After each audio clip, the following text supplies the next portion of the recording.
ಶ್ರೀಮದಾಚಾರ್ಯಗುರುಭ್ಯೋ ನಮಃ.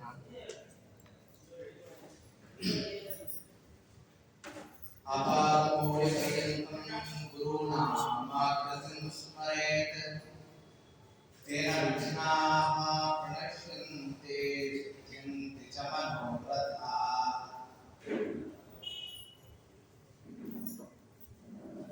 ಅಭ್ರಮಂ ಭಂಗರಹಿತಂ ಅಜಡಂ ವಿಮಲಂ ಸದಾ ಆನಂದಮಯಂ ಧೇತಾ ಪತ್ರಜಾಪಂ ಭವತಿ ಯದನುಭಾವಾತ್ ಯೇನ ಮುಖೋಪಿ ವಾಗ್ಮಿ ಜಡಮತಿರಪಿ ಜಂತುಃ ಜಾಯತೆ ಪ್ರಾಜ್ಞಮೌಲಿಃ ಸಕಲವಚನಚೇತೋ ದೇವತಾ ಭಾರತೀ ಸಾ ಮಮ ವಚಸಿ ನಿಧತ್ತಾಂ ಸಂವಿಧಿಂ ಮಾನಸೇ ಚ. ನಮೋ ಅವಸ್ತಾತ್ವಿಕಾಯ ದೇವಾಃ ವಿಷ್ಣುಭಕ್ತಿಪರಾಯಣಾಃ ಧರ್ಮಮಾರ್ಗೇ ಪ್ರೇರಯन्तು ಭವಂತಃ ಸರ್ವದೇವೈಃ.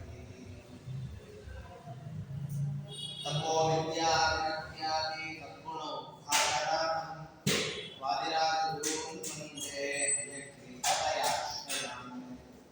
ಪೂಜ್ಯಾಯ ರಾಘವೇಂದ್ರಾಯ ಸತ್ಯಧರ್ಮರತಾಯ ಚ ಭಜತಾಂ ಕಲ್ಪವೃಕ್ಷಾಯ ನಮತಾಂ ಕಾಮಧೇನವೇ. ಶ್ರೀ ಗುರುಭ್ಯೋ ನಮಃ. ಸ್ವಸ್ತ್ಯಸ್ತು ಸದಾಂ ವಿಶೇಷ ಸನ್ಮಂಗಳಾಃ. ಶ್ರೀ ವೇದಾಂತ ಮಹಾಚರಣಂ ವಿಪರೀತಃ ಸಂಯೋಜ್ಯಪವಿತ್ರಾಹಿತಂ ಸದ್ವಾತಾತ್ಮಹೃದಯಂ ತತ್ಪೂರ್ವಪಕ್ಷಾಸ್ವರೈಃ ಸಿದ್ಧಾಂತೋಕ್ತಿಸುರೇಶ್ವರೈಶ್ಚ ಮಥಿತಃ ಯಕೃಷ್ಣಗುಪ್ತಾಂ ಬುಧಿಃ ಸ್ವೀಯಾಮೃತಂ ಪ್ರಯಚ್ಛತಿ ಸಮಾಂ ಪಯಾಗುಣೋತಿ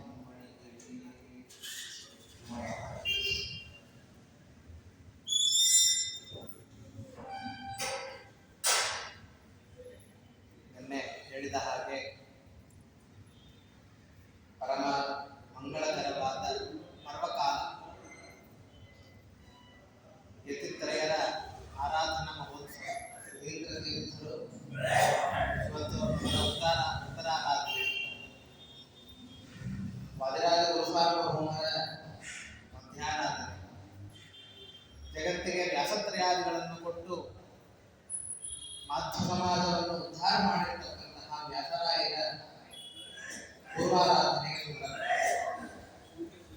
ಸಂದರ್ಭದಲ್ಲಿ ಯಥಾಶಕ್ತಿ ಹೇಳುವಂಥದ್ದು ಏನಿದೆಯಲ್ಲ ಸರ್ವಕಾಲದಲ್ಲಿ ಅದು ಹೇಳುವಂಥವರಾಗಲಿ ಕೇಳೋದಾಗಲಿ ಎರಡೂ ಕೂಡ ಭಾಗ್ಯ ಅಂತ ಭಾವಿಸ್ತಾ ನಿನ್ನೆ ಹೇಳಿರುವಂತೆ ವಾದಿರಾಜ ತೀರ್ಥರು ತಮ್ಮ ರುಕ್ಮಿಣೀಶ ವಿಜಯದಲ್ಲಿ ಆ ಕೃಷ್ಣ ಪರಮಾತ್ಮನನ್ನು ನಮಸ್ಕಾರ ಮಾಡಿ ತಮ್ಮ ಉಪಾಸ್ಯ ಮೂರ್ತಿಯಾದ ಹಯಗ್ರೀವ ದೇವರನ್ನು ಕೂಡ ನಮಸ್ಕಾರವನ್ನು ಮಾಡಿ ತದ್ರೀತಿಯಲ್ಲೇ ಲಕ್ಷ್ಮೀದೇವಿ ಸರಸ್ವತೀ ದೇವಿಯರನ್ನ ಮನಃಪೂರ್ವಕವಾಗಿ ಪ್ರಣಾಮವನ್ನು ಮಾಡಿ ತದನಂತರ ತಮ್ಮ ವಿದ್ಯಾಗುರುಗಳಾದಂತಹ ಸನ್ಯಾಸವನ್ನ ದೀಕ್ಷೆಯನ್ನು ಕೊಟ್ಟಿರ್ತಕ್ಕಂತಹ ವಾಗೀಶ ತೀರ್ಥರನ್ನ ನಮಸ್ಕಾರ ಮಾಡಿ ಕೆಲವೊಂದು ಅಹಂಕಾರ ಖಂಡನಾತ್ಮಕವಾದ ಮಾತುಗಳನ್ನು ಆಡ್ತಾ ಇದ್ದಾರೆ.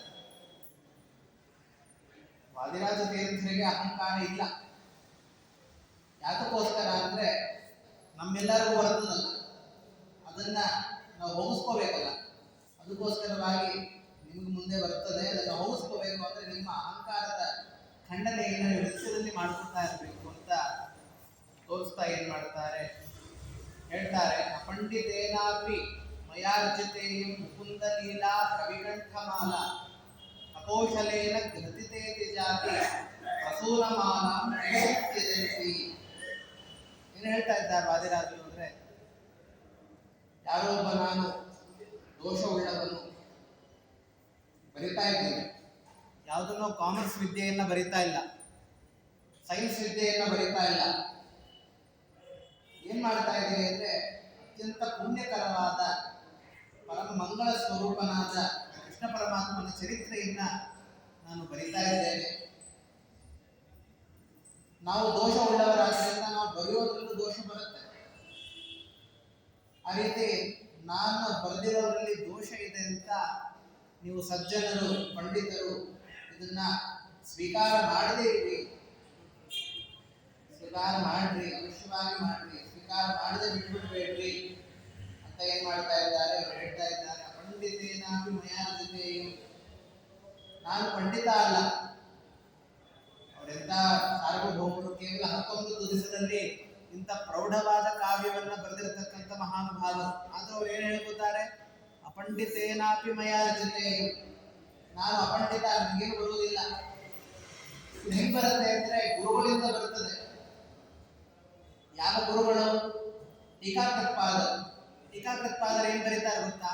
ಸುಧಾದಲ್ಲಿ ಬರಿಬೇಕಾರೆ ಶಬ್ದಾರ್ಥೋ ಗಾಢಾಃ ನ ಚ ನಿಗಮ ಚರ್ಚಾ ಚತುರಾಃ. ನಾನು ಏನಿದ್ದೀನಲ್ಲ, ಶಬ್ದಾರ್ಥೋ ಗಾಢ, ಶಬ್ದಗಳೇ ನನಗೆ ಬರೋದಿಲ್ಲ.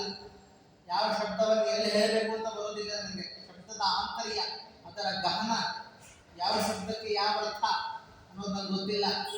ಶಬ್ದಾರ್ಥೋ ಗಾಢಾಃ ನ ಚ ನಿಗಮ ಚರ್ಚಾ ಚತುರಾಃ. ಈ ಉಪನಿಷತ್ತು, ವೇದಗಳು, ನಿಗಮ ಶಾಸ್ತ್ರಗಳಲ್ಲಿ ನನಗೆ ಅಂತ ಪಾಂಡಿತ್ಯ ಇಲ್ಲ. ಅವ್ರು ಬರೆದಿರುವಂಥದ್ದು ಯಾವುದು ಇಷ್ಟೆಲ್ಲ ಹೇಳಿ? ಸುಧಾ. ಯಾವ ಸುಧಾವನ್ನ ಪ್ರತಿನಿತ್ಯ ಎಲ್ಲ ಮಠದವರು ಇಟ್ಕೊಂಡು ಇವತ್ತಿಗೆ ಮಂಗಳವನ್ನ, ಉತ್ಸವವನ್ನ ಮಾಡ್ತಾ ಇದ್ದಾರಲ್ಲ, ಒಂದು ಗ್ರಂಥ ಪರಮ ಮಂಗಳಕರವಾದ ಯಾವ ಸುಧಾವನ್ನ ಪಠನೆ ಮಾಡಿದರೆ ಎಲ್ಲವೂ ಸಿಗ್ತದೋ, ಯಾವ ಒಂದು ವಿದ್ಯೆಯಲ್ಲಿ ಎಲ್ಲವೂ ನಮಗೆ ಲಭಿಸ್ತದೋ ಅಂತ ಗ್ರಂಥವನ್ನು ಬರೆದಿರೋರು. ಆದ್ರೂ ಏನ್ ಹೇಳ್ತಾರೆ? ಶಬ್ದಾರ್ಥೋ ಗಾಢ ನಚ ನಿಗಮ ಚರ್ಚಾ ಚತುರಾಃ ನಚ ನ್ಯಾಯೇ ಪ್ರೌಢ. ನ್ಯಾಯಶಾಸ್ತ್ರ ಇದೆಲ್ಲ ಅದು ನನ್ನ ಪ್ರೌಢನೇ ಅಲ್ಲ, ಏನು ಗೊತ್ತಿಲ್ಲದೆ ಇರೋ ನಾನು. ಅಚ ನ್ಯಾಯೇ ಪ್ರೌಢ ನಚ ವಿದಿತ ವೇದ್ಯ ವಿವಯಂ.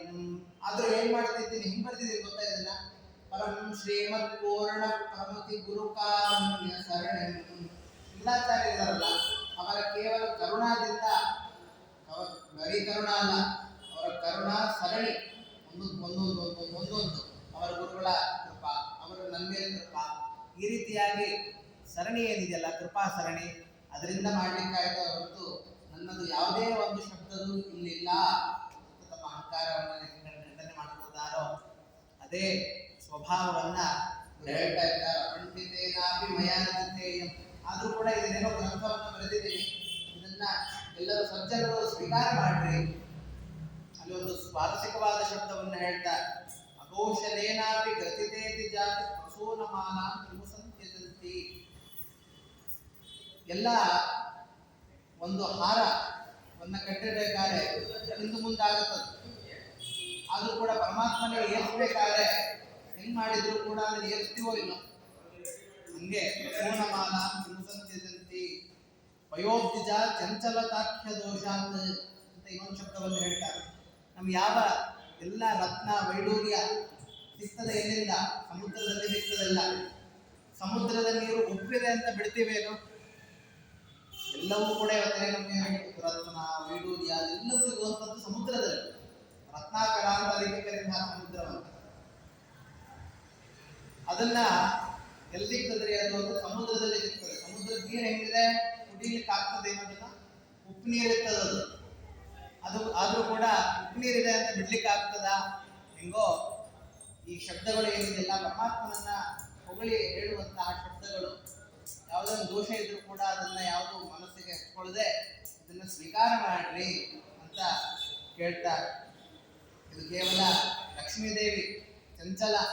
ಲಕ್ಷ್ಮೀದೇವಿಗೆ ಚಂಚಲ ಅಂತ ಕರೀತಾರೆ. ಯಾಕೆ ಅಂದ್ರೆ ಎಲ್ಲ ದುಡ್ಡಿಗೆ ಅಭಿಮಾನಿ. ದುಡ್ಡು ಯಾವತ್ತೂ ಒಂದ್ ಕಡೆ ನಿಲ್ಬಾರದಂತೆ, ಎಲ್ಲ ಕಡೆ ಹರಿತಾ ಇರ್ಬೇಕು. ದುಡ್ಡು ಜೊತೆ ಇನ್ನೊಂದು ಬರ್ತದೆ, by one get one free ತರ.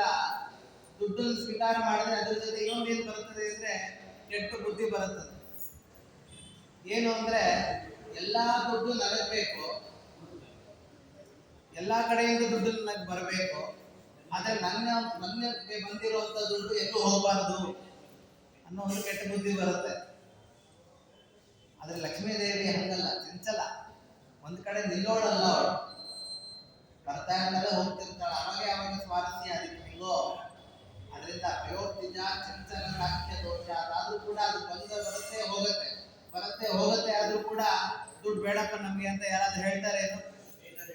ಅದ್ ನಮ್ಮ ಹತ್ರ ನಿಲ್ಲಲ್ಲ ಅಂತ ಗೊತ್ತು, ಆದ್ರೂ ಕೂಡ ಅದನ್ನ ಬಿಡ್ತಾರೆ ಬಿಡಲ್ಲ. ಹಿಂಗೋ ಹಂಗೆ ಈ ಗ್ರಂಥವೂ ಕೂಡ ಏನಾಗಿದೆ, ಲಕ್ಷ್ಮೀದೇವಿಯದಲ್ಲ, ಲಕ್ಷ್ಮೀದೇವಿಯ ಗಂಡನಾದ ಪರಮಾತ್ಮನ ಕಥೆಯನ್ನು ಹೇಳುವಂತ ಗ್ರಂಥ ಇದು. ಇದನ್ನು ಅವಶ್ಯವಾಗಿ ಎಲ್ಲರೂ ಸ್ವೀಕಾರ ಮಾಡ್ರಿ ಅಂತ ಅವರು ಹೇಳ್ತಾ ಇದ್ದಾರೆ. ಸರಿ, ಏನ್ ಹೇಳಿದ್ರು ಇಲ್ಲಿ? ಶ್ರೀಕೃಷ್ಣ ಪರಮಾತ್ಮನ ಕಥೆಯನ್ನ ಇಲ್ಲಿ ಹೇಳ್ತಾ ಇದ್ದಾರೆ. ಪರಮಾತ್ಮನ ಕಥೆಯನ್ನ ಯಾಕೆ ಹೇಳಬೇಕು? ಶ್ರೀಕೃಷ್ಣ ಪರಮಾತ್ಮನ ಕಥೆ ಯಾಕೆ? ಕೃಷ್ಣನ ಬಗ್ಗೆ ನೀವು ಯಾಕೆ ತಿಳ್ಕೋಬೇಕು? ನೋಡ್ರಿ, ನಾವು ನಮ್ಮ ಹಣವನ್ನ ಒಂದು ಕಡೆ ಸಂಗ್ರಹ ಮಾಡುವಂತಹ ಬ್ಯಾಂಕ್ ಅಂತ ಏನಿದೆಯಲ್ಲ, ಅದರ ಬಗ್ಗೆ ಎಷ್ಟು ಯೋಚನೆ ಮಾಡ್ತೀವಿ. ಡೆಪಾಸಿಟ್ ಮಾಡಬೇಕು ಅಂದ್ರೆ 100 ಸತಿ ಯೋಚನೆ ಮಾಡ್ತೀವಿ, ಯಾವ ಬ್ಯಾಂಕ್ ಸೇಫ್ ಆಗಿದೆ, ಎಲ್ಲಿಡ್ಬೋದು ನಾವು ಅಂತ ಯೋಚನೆ ಮಾಡ್ತೀವೋ ಇಲ್ಲ? ಆ ಬ್ಯಾಂಕ್ಗೆ ಅಷ್ಟು ಯೋಚನೆ ಮಾಡ್ತೀವಿ ಅಂದಮೇಲೆ ಎಲ್ಲವನ್ನು ನಾವು ಇಡುವಂತಹ ಬ್ಯಾಂಕ್ ಯಾವುದು? ಅದಕ್ಕೆ ನೋಡಿ, ಎಲ್ಲಾದ್ರೂ ನಾವು ಹೇಳುವಂಥದ್ದು ಯಾವುದು? ಕೃಷ್ಣಾರ್ಪಣ ಅಂತ ಹೇಳ್ತೀವಿ. ನಾವು ಮಾಡುವಂತಹ ದಾನ ಧರ್ಮ, ಬ್ರಾಹ್ಮಣರಿಗೆ ಕೊಟ್ಟಿರತಕ್ಕಂತಹ ದಾನ ಧರ್ಮಗಳು ಎಲ್ಲವೂ ಕೂಡ ಹೇಳಿದ ಮೇಲೆ ನಾವು ಕೃಷ್ಣಾರ್ಪಣ ಅಂತ ಹೇಳ್ತೀವಿ. ಎಲ್ಲವನ್ನು ಇಡುವಂತಹ ಬ್ಯಾಂಕ್ ಇದು. ಬ್ಯಾಂಕು ಮೋಸ ಮಾಡುವಂತ ಬ್ಯಾಂಕ್ ಅಲ್ಲ, ಯಾವುದೋ ಬ್ಯಾಂಕಲ್ಲಿ ಇಡ್ತಾರೆ. ಈ ಇತ್ತೀಚೆಗೆ ಎಲ್ಲ ನೋಡ್ತಿರ್ತೀವಿ, ಮೋಸಗಳಾಗ್ತದೆ. ಬ್ಯಾಂಕಲ್ಲಿ ಇಟ್ಟಿರ್ತಕ್ಕಂತಹ ಬಂಗಾರಗಳೇ ಹೊರಟೋಗ್ತದೆ. ಅದರ ಬಗ್ಗೆ ಎಷ್ಟು ಯೋಚನೆ ಮಾಡ್ತೀವಿ? ಎಲ್ಲ ಜೀವನಕ್ಕೂ ಜನ್ಮ ಜನ್ಮಾಂತರಕ್ಕೂ ಸಾಗಿ ಬರುವಂತಹ ನಮ್ಮ ಸಾಧನೆಯ ರಾಶಿಗಳನ್ನ ಒಂದು ಕಡೆ ಇಡುವಂತಹ ನಿತ್ಯವಾದ ಬ್ಯಾಂಕ್ ಯಾವುದು ಅಂದ್ರೆ ಶ್ರೀಕೃಷ್ಣ ಪರಮಾತ್ಮನ ಪಾದಗಳೆಂಬುವಂತಹ ಆ ಸಂಗ್ರಹಾತ್ಮಕವಾದದ್ದು. ಅದರ ಬಗ್ಗೆ ನಾನು ಹೇಳ್ತೀನಿ. ಅದಕ್ಕೋಸ್ಕರವಾಗಿ ಕೃಷ್ಣಾರ್ಪಣ ಅಂತ ಹೇಳುವಂಥದ್ದು, ಅದನ್ನು ಅವಶ್ಯವಾಗಿ ಯಾವ್ದನ್ನು ತಿಳ್ಕೊತಿರೋ ಬಿಡ್ತೀರೋ, ಕೃಷ್ಣ ಪರಮಾತ್ಮನ ಚರಿತ್ರೆಯನ್ನು ನೀವು ತಿಳ್ಕೋಬೇಕು. ಅದರಿಂದ ಅದನ್ನ ನಾನು ಎಲ್ಲ ಸಜ್ಜನರಿಗೆ ಉದ್ಧಾರವಾಗುವಂತೆ ಆ ಕಥೆಯನ್ನ ಹೇಳ್ತೀನಿ ಅಂತ ಮಧುರಾಜ ತೀರ್ಥರು ಏನ್ ಮಾಡ್ತಾ ಇದ್ದಾರೆ, ಶ್ರೀಕೃಷ್ಣ ಪರಮಾತ್ಮನ ಚರಿತ್ರೆಯನ್ನ ಹೇಳ್ತಾ ಇದ್ದಾರೆ. ಅಲ್ಲಿ ಹೇಳ್ತಾರೆ ಒಂದು ಮಾತನ್ನ, ಯಾತ ಕೃಷ್ಣ ಪರಮಾತ್ಮ ಬರಬೇಕಾಗಿತ್ತು? ಧರ್ಮ ಸಂಸ್ಥಾಪನಾರ್ಥಾಯ, ಎಲ್ಲ ಧರ್ಮವನ್ನ ಸಂಸ್ಥಾನ ಸಂಗ್ರಹ ಮಾಡಿ ಎಲ್ಲ ಕಡೆ ಸ್ಥಾಪನೆ ಮಾಡಲಿಕ್ಕೋಸ್ಕರವಾಗಿ ಬರಬೇಕಾಗಿತ್ತು. ಏನಾಗಿತ್ತು? ಅಧರ್ಮ ಆಗ್ತಿತ್ತ ಅಂದ್ರೆ ಹೇಳ್ತಾರೆ, ಅಸಂಖ್ಯ ಪಾಪ ಛಲಕೋಟಿ ಭಾಜಾಂ ವಿತೇಸುತಾನಾಂ ವಶಮಾಗತೇಯಂ ಅಸಖ್ಯ ಬಾಲಾ ದಿತಸರ್ವಗಾತ್ರಿ ಜಗಾಮಧಾತ್ರಿ ಶರಣಂ ವಿರಿಂಚಂ. ಏನಾಯ್ತು? ಭೂಮಿದೇವಿ ಬಂದು ಯಾರ ಹತ್ರ ಬಂದು? ಚತುರ್ಮುಖ ಬ್ರಹ್ಮದೇವರ ಹತ್ರ ಆ ಧಾತ್ರಿ ಭೂಮಿದೇವಿ ಬಂದಿದ್ದಾಳು. ಬಂದು ಏನ್ ಮಾಡ್ತಾ ಇದ್ದಾಳೆ? ಭಾರವಾಗಿದೆ ಅಂತ ಹೇಳ್ತಾ ಇದ್ದಾಳೆ. ಧಾತ್ರಿ ಅಂದ್ರೆ ಯಾರು? ಎಲ್ಲವನ್ನ ಧಾರಣೆ ಮಾಡೋಳಾದ್ರಿಂದ ಅವಳನ್ನ ಧಾತ್ರಿ. ಧಾರಣಾತ್ ಧಾತ್ರಿ ಉಚ್ಯತೆ, ಎಲ್ಲವನ್ನು ಧಾರಣೆ ಮಾಡಿದ್ದಾಳೆ. ಆದ್ರಿಂದ ಅವಳನ್ನ ಭೂಮಿ ಅಂತ ಕರೀತಾರೆ, ಧಾರಣಿ ಅಂತ ಕರೀತಾರೆ, ಧಾತ್ರಿ ಅಂತ ಕರೀತಾರೆ. ಧಾತ್ರಿ ಎನ್ನುವಂಥದ್ದು ಮಣ್ಣಲ್ಲ, ಹೆಣ್ಣು. ಬರೀ ಹೆಣ್ಣಲ್ಲ, ತಾಯಿ. ನಾವು ಪ್ರತಿನಿತ್ಯ ಬೆಳಗ್ಗೆ ಎದ್ದಾಗಿಂದ ಆ ನೆಲವನ್ನೇ ತುಳ್ಕೊಂಡು ಓಡಾಡ್ತಾ ಇರ್ತೀವಿ. ಅದಕ್ಕೆ ನಾವು ಎದ್ದ ತಕ್ಷಣ ಹೇಳಬೇಕು ಅಂತ ಒಂದು ಸಂಪ್ರದಾಯ ಇದೆ. ಸಮುದ್ರ ವಸನೇ ದೇವಿ ಪರ್ವತಸ್ಥಲ ಮಂಡಿಸಿದೆ, ವಿಷ್ಣು ಪತ್ನಿ ನಮಸ್ತಭ್ಯಂ ಪಾದಸ್ಪರ್ಶಂ ಕ್ಷಮಸ್ವಮೇ. ಪ್ರತಿನಿತ್ಯ ನಾವು ಕಾಲಿಡ್ತೀವಿ. ಯಾರದು? ಲಕ್ಷ್ಮೀ ಪತ್ನಿ, ತಾಯಿ. ಎಲ್ಲರಿಗೂ ತಾಯಿ ಆದವಳು. ಅವಳ ಮೇಲೆ ಕಾಲಿಟ್ಕೊಂಡು ಹಿಡಿತಾ ಇರ್ತೀವಿ. ಬರೀ ಕಾಲು ಇಡುವಂಥದ್ದಲ್ಲ, ಅಲ್ಲೇ ಮಲಮೂತ್ರಗಳು ಎಲ್ಲವನ್ನೂ ಮಾಡ್ತಿರ್ತೀವಿ. ಆದ್ರೂ ಕೂಡ ಅವಳು ಸಹನೆ ಮಾಡ್ತಿರ್ತಾಳೆ. ಎಲ್ಲಾದ್ರೂ ಅವಳು ಕೂಪಿಸ್ಕೊಂಡಿರೋದನ್ನು ನೋಡಿದ್ದೀರಿ ಯಾರು? ಧರಣಿದೇವಿ. ಸಾಧ್ಯವೇ ಇಲ್ಲ. ಅವಳು ಮಾತೆ, ತಾಯಿ. ತಾಯಿ ಮೇಲೆ ಮಗು ಮಲ್ಕೊಂಡು ಎಲ್ಲವನ್ನು ಮಲಮೂತ್ರಗಳನ್ನು ಮಾಡ್ತಿರುತ್ತೆ ಚಿಕ್ಕ ವಯಸ್ಸಲ್ಲಿ. ತಾಯಿ ಅದನ್ನು ಬೇಜಾರು ಪಡ್ಕೋತಾಳೇನೋ, ಮತ್ತೆ ಅದನ್ನ ಎಲ್ಲ ಸ್ವಚ್ಛ ಮಾಡಿ ಹೊಸ ಬಟ್ಟೆಯನ್ನು ಹಾಕಿ ಮತ್ತೆ ಮುದ್ದಿಸ್ತಾಳೆ. ಹೆಂಗೋ ಬರೀ ಈ ತಾಯಿಗೆ ಇಟ್ಟಿರ್ಬೇಕಾದ್ರೆ ಜಗತ್ತಿಗೆಲ್ಲ ಎಲ್ಲವನ್ನು ಧಾರಣೆ ಮಾಡತಕ್ಕಂತಹ ತಾಯಿ. ನಾವು ಇವತ್ತೇನು ಬಟ್ಟೆಯನ್ನು ಉಟ್ಕೋತಾ ಇದ್ದೀವಿ, ಇದು ಬಂದಿರುವಂಥದ್ದು ಆ ಭೂಮಿಯಿಂದ. ಕೈಗೆ ಉಂಗುರಗಳನ್ನು ಹಾಕೋತೀವಿ, ಅದು ಬಂದಿರುವಂಥದ್ದು ಭೂಮಿಯಿಂದ. ಯಾವ್ಯಾವ ಜಡ ವಸ್ತುಗಳಿದೆಯೋ ಅದಕ್ಕೆಲ್ಲವೂ ಕಾರಣವಾದದ್ದು ಯಾವುದು ಅಂದ್ರೆ ಭೂಮಿ. ಅದಕ್ಕೆ ಅವಳನ್ನು ತಾಯಿ ಅಂತ ಕರೀತಾರೆ. ಅವಳಿಗೆ ಯಾವುದೇ ಭಾರ ಹೇಳ್ತಾರೆ. ಕುಂದ ವಿದ್ವೇಷಿ ಪರಾಭಿಮುನ್ನ ಬಭೂವ ಸಾಕ್ಷಾಂತಿ ಯುತಾಪಿ ಖಿನ್ನ ತಥಾಹಿ ಲೋಕೆ ಪತಿನಿಂದ ಕೇಸ್ಯಃ ಪತಿವ್ರತಾನಾಂ ಪರತ್ವ ಭಾರಃ. ಯಾವುದು ಭಾರ ಭೂಮಿ ದೇವಿಗೆ? ಈಗ ಹೆಂಗೆ ಒಂದು ಬಿಲ್ಡಿಂಗ್ ಅಲ್ಲಿ ಒಂದಿಷ್ಟು ಕೆಪಾಸಿಟಿ ಅಂತ ಇರುತ್ತೆ, ಅಥವಾ ಒಂದು ಲಿಫ್ಟ್ ಅಲ್ಲಿ ಎಷ್ಟು ಜನ ಹೋಗ್ಬೋದು ಅಂತ ಇರುತ್ತೆ. ಅದ್ರ ಮೇಲೆ ಹೋದ್ರೆ ಹೆಂಗೆ ಭಾರವಾಗ್ತದೋ, ತುಂಬಾ ಜನ ಅದರಿಂದ ಭಾರನ, ಆ ರೀತಿ ಭಾರ ಅಲ್ಲ. ಒಟ್ಟಿಗೆ ಜನಸ್ಫೋಟವಾಗಲಿ, ಒಂದು ಮನೆಯಲ್ಲಿ ಸಾವಿರಾರು ಜನರಿರಲಿ, ಅದು ಭಾರ ಆಗೋದಿಲ್ಲ. ಮತ್ತು ಯಾರು ಭಾರ ಆಗೋದು ಅಂದ್ರೆ ಕುಂದ ವಿದ್ವೇಷ ಪರಾಭಿಮುನ್ನ, ತನ್ನ ಗಂಡಳಾದ ಪರಮಾತ್ಮನ ದ್ವೇಷವನ್ನ ಯಾರು ಮಾಡ್ತಾರಲ್ಲ, ಮೋಕ್ಷಪ್ರದನಾದ. ಯಾಕೆ ಮುಕುಂದ ವಿದ್ವೇಷ? ಮುಕುಂದ ಪರಮಾತ್ಮನ ಹೆಸರು ಯಾಕೆ ಹೇಳ್ತಾ ಇದ್ದಾರೆ ಅಂದ್ರೆ, ಪರಮಾತ್ಮ ಎಲ್ಲರಿಗೂ ಮೋಕ್ಷವನ್ನು ಕೊಡ್ತಾನೆ. ಇವಾಗ ನಾವು ಯಾರೋ ಒಬ್ಬರಿಗೆ ಬಾಳೆಹಣ್ಣು ತಗೋತೀವಿ ಅಂಗಡಿಯಲ್ಲಿ, ಬಾಳೆಹಣ್ಣಿಗೆ ದುಡ್ಡು ಕೊಡ್ತೀವಿ ನಾವು, ಅವ್ರು ಬಾಳೆಹಣ್ಣು ಕೊಡ್ತಾರೆ. ಪರಮಾತ್ಮ ಮೋಕ್ಷವನ್ನು ಕೊಡ್ತಾನ್ರಿ. ಅವ್ರು ನಮ್ಮಿಂದ ಏನು ಅಪೇಕ್ಷೆ ಪಡ್ತಾನೆ? ಏನು ಅಪೇಕ್ಷೆ ಪಡುವುದಿಲ್ಲ. ಯಾವುದೇ ಒಂದು ಪ್ರಯೋಜನ ಇಲ್ಲ ಅವನಿಗೆ. ಆದ್ರೂ ಕೂಡ ಏನ್ ಮಾಡ್ತಾನೆ? ಎಲ್ಲರೂ ಬಯಸುವಂತಹ ನಿತ್ಯ ಆನಂದಪ್ರದವಾದ ಮೋಕ್ಷವನ್ನ, ಕಿಂಚಿತ್ತು ಕೂಡ ದುಃಖವಿಲ್ಲದೆ ಇರತಕ್ಕಂತಹ ಮೋಕ್ಷವನ್ನ ಪರಮಾತ್ಮ ಕರುಣಿಸ್ತಾನ್ರಿ. ಅಂತಹ ಮುಕುಂದ ವಿದ್ವೇಷಿ ಬರಾಭಿಮುನ್ನ, ಏನು ಅಪೇಕ್ಷಿಸುವಂತಹ, ಅಪೇಕ್ಷಿಸದೇ ಇರುವಂತಹ ಆ ಪರಮಾತ್ಮನ ದ್ವೇಷಗಳು ಇರ್ತಾರಲ್ಲ, ಅವರು ಭೂಮಿಗೆ ಭಾರರಾಗ್ತಾರಂತೆ. ಬೇರೆ ಯಾರು ಅಲ್ಲ, ಅವರೇ ಅಸುರರು ಅಂತ ಕರೀತಾರೆ. ಅವರೇ ನಿಜವಾದ ಅಸುರರು. ಕೇವಲ ಕೋರೆ ಅಲ್ಬಿಟ್ಕೊಂಡಿರ್ಬೇಕು, ಕೂದಲನ್ನು ಹೆಂಗೆಂಗೋ ಮಾಡ್ಕೊಳ್ಬೇಕು, ಅವರು ಅಸುರರಲ್ಲ. ಯಾರು ನಿಜವಾದ ಅಸುರರು ಅಂದ್ರೆ ಪರಮಾತ್ಮನ ಯಾರು ದ್ವೇಷ ಮಾಡ್ತಾರಲ್ಲ, ಅವರೆಲ್ಲ ಅಸುರರೇ. ನಾವು ಮಾಡುವಂತಹ ಎಲ್ಲಾ ಕರ್ಮ ಏನಿದೆಯಲ್ಲ, ಅದು ಪರಮಾತ್ಮ ನಮ್ಮಲ್ಲಿಂದ ಮಾಡಿಸ್ತಿರ್ತಾನೆ.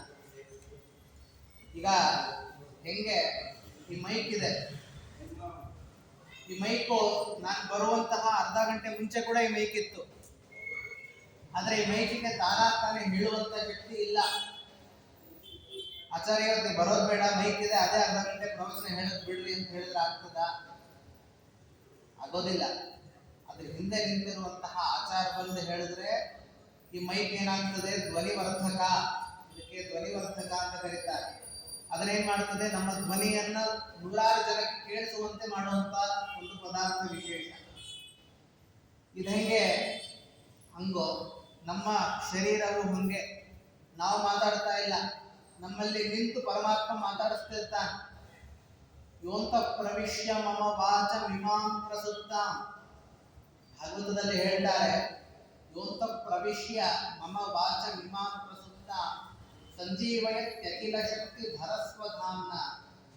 ಯಾರು ನನ್ನ ಒಳಗೆ ನಿಂತು ಯೋಂತಹ ಪ್ರವಿಶ್ಯ ಮಮ ವಾಚ ಇಮಾಂ ಪ್ರಸುಪ್ತಾನ್, ಮಲಗಿರುವಂತಹ ನನ್ನ ಇಂದ್ರಿಯಗಳನ್ನೆಲ್ಲ ಎಬ್ಬಿಸಿ ಮಾತಾಡಿಸ್ತಾನಲ್ಲ, ಸಂಜೀವಯತ್ಯಖಿಲ ಶಕ್ತಿ ಧರಸ್ವಧಾಮ್ನ. ಅಂತಹ ಕೇವಲ ಮಾತೊಂದೇ ಅಲ್ಲ, ನಮ್ಮ ಕೈ ಎಲ್ಲಾಡಬೇಕು ಅಂದ್ರೆ, ಸ್ವಗೇಂದ್ರಿಯಕ್ಕೆ ಸ್ವೀಕಾರ ಮಾಡುವಂತ ಶಕ್ತಿ ಇರಬೇಕು ಅಂದ್ರೆ, ಮೂಗಿಗೆ ವಾಸನೆ ನೋಡುವಂತಹ ಶಕ್ತಿ ಬರಬೇಕು ಅಂದ್ರೆ, ಕಾಲಿಗೆ ಓಡಾಡುವಂತಹ ಶಕ್ತಿ ಬರಬೇಕು ಅಂದ್ರೆ, ಕೈಗೆ ಪೂಜೆ ಮಾಡುವಂತ ಸಂದರ್ಭದಲ್ಲಿ ಶಂಖವನ್ನ ತಗೊಂಡು ಪರಮಾತ್ಮನ ಸಾಲಿಗ್ರಾಮಗಳಿಗೆ ಅಭಿಷೇಕ ಮಾಡಬೇಕು ಅಂದ್ರೆ, ಅದಕ್ಕೆಲ್ಲ ಶಕ್ತಿ ಯಾರು ಕೊಡಬೇಕು? ನಮ್ಗೆ ಬರುವಂತದ್ದಲ್ಲ. ಒಳಗೆ ನಿಂತು ಪರಮಾತ್ಮ ಮಾಡಿಸಿದ್ರೆ ಆಗ್ತದೆ, ಇಲ್ಲ ಅಂದ್ರೆ ಆಗೋದಿಲ್ಲ. ಅದರಿಂದ ಮುಖ್ಯವಾದ ಕರ್ತೃತ್ವ ಯಾರಿಗೆ ಅಂದ್ರೆ ಪರಮಾತ್ಮನಲ್ಲಿ. ಆದ್ರೆ ನಮ್ಗೆ ಆ ಯೋಚನೆ ಇಲ್ಲ. ಎಲ್ಲವನ್ನು ನಾವು ಮಾಡ್ತಾ ಇರ್ತೀವಿ, ನಾನು ನಾನು ಅಂತ ಭಾವನೆ ಬರ್ತದೆ. ನಾನು ನಾನು ಅಂದ್ರೆ ನಾನು ಪರಮಾತ್ಮ ಅಭಿನ್ನರು ಅನ್ನೋ ಒಂದು ಮಾತಿಗೆ ಬೇರೆ ಆಗೋದಿಲ್ಲ. ಕರ್ತೃತ್ವ ಯಾರು ಮಾಡ್ತಿರೋವಂಥದ್ದು? ಪರಮಾತ್ಮ ಮಾಡ್ತಿರುವಂಥದ್ದು. ಆದ್ರೆ ಮಾಡೋದು ನಾವು ಯಾರು ಮಾಡಿದ್ವಿ ಅಂತ ಆಗ್ತದೆ, ನಾನ್ ಮಾಡ್ತಿದ್ದೀನಿ ಅಂತ ಬರ್ತದೆ. ಇದು ಏನಾಗ್ತದೆ? ಪರಮಾತ್ಮನ ದ್ವೇಷಕ್ಕೆ ಕಾರಣವಾಗ್ತದೆ. ನಾವು ಪ್ರತಿನಿತ್ಯ ಏನ್ ಮಾಡ್ಬೇಕು ಅಂತ, ಎಲ್ಲಾ ಕರ್ಮಗಳು ನಾವೇನ್ ಮಾಡ್ತಿರ್ತೀವಲ್ಲ, ಅದನ್ನ ಪರಮಾತ್ಮ ನೀನ್ ನಿಂತು ಮಾಡಿಸ್ತಾ ಇದೆಯಾ. ನಾನು ಹೇಳ್ತಾ ಇದ್ದೀನಿ ಅಂದ್ರೆ ನನ್ನಲ್ಲಿ ಪರಮಾತ್ಮ ಹೇಳ್ತಾ ಇದ್ದಾನೆ, ನಿಮ್ಮಲ್ಲಿ ನಿಂತು ಕೇಳ್ತಾ ಇದ್ದಾನೆ ಅಂದ್ರೆ ಪರಮಾತ್ಮನ ಇಚ್ಛೆ ಇಲ್ಲ ಅಂದ್ರೆ ಯಾರು ಹೇಳಲಿಕ್ಕೆ ಸಾಧ್ಯ ಇಲ್ಲ.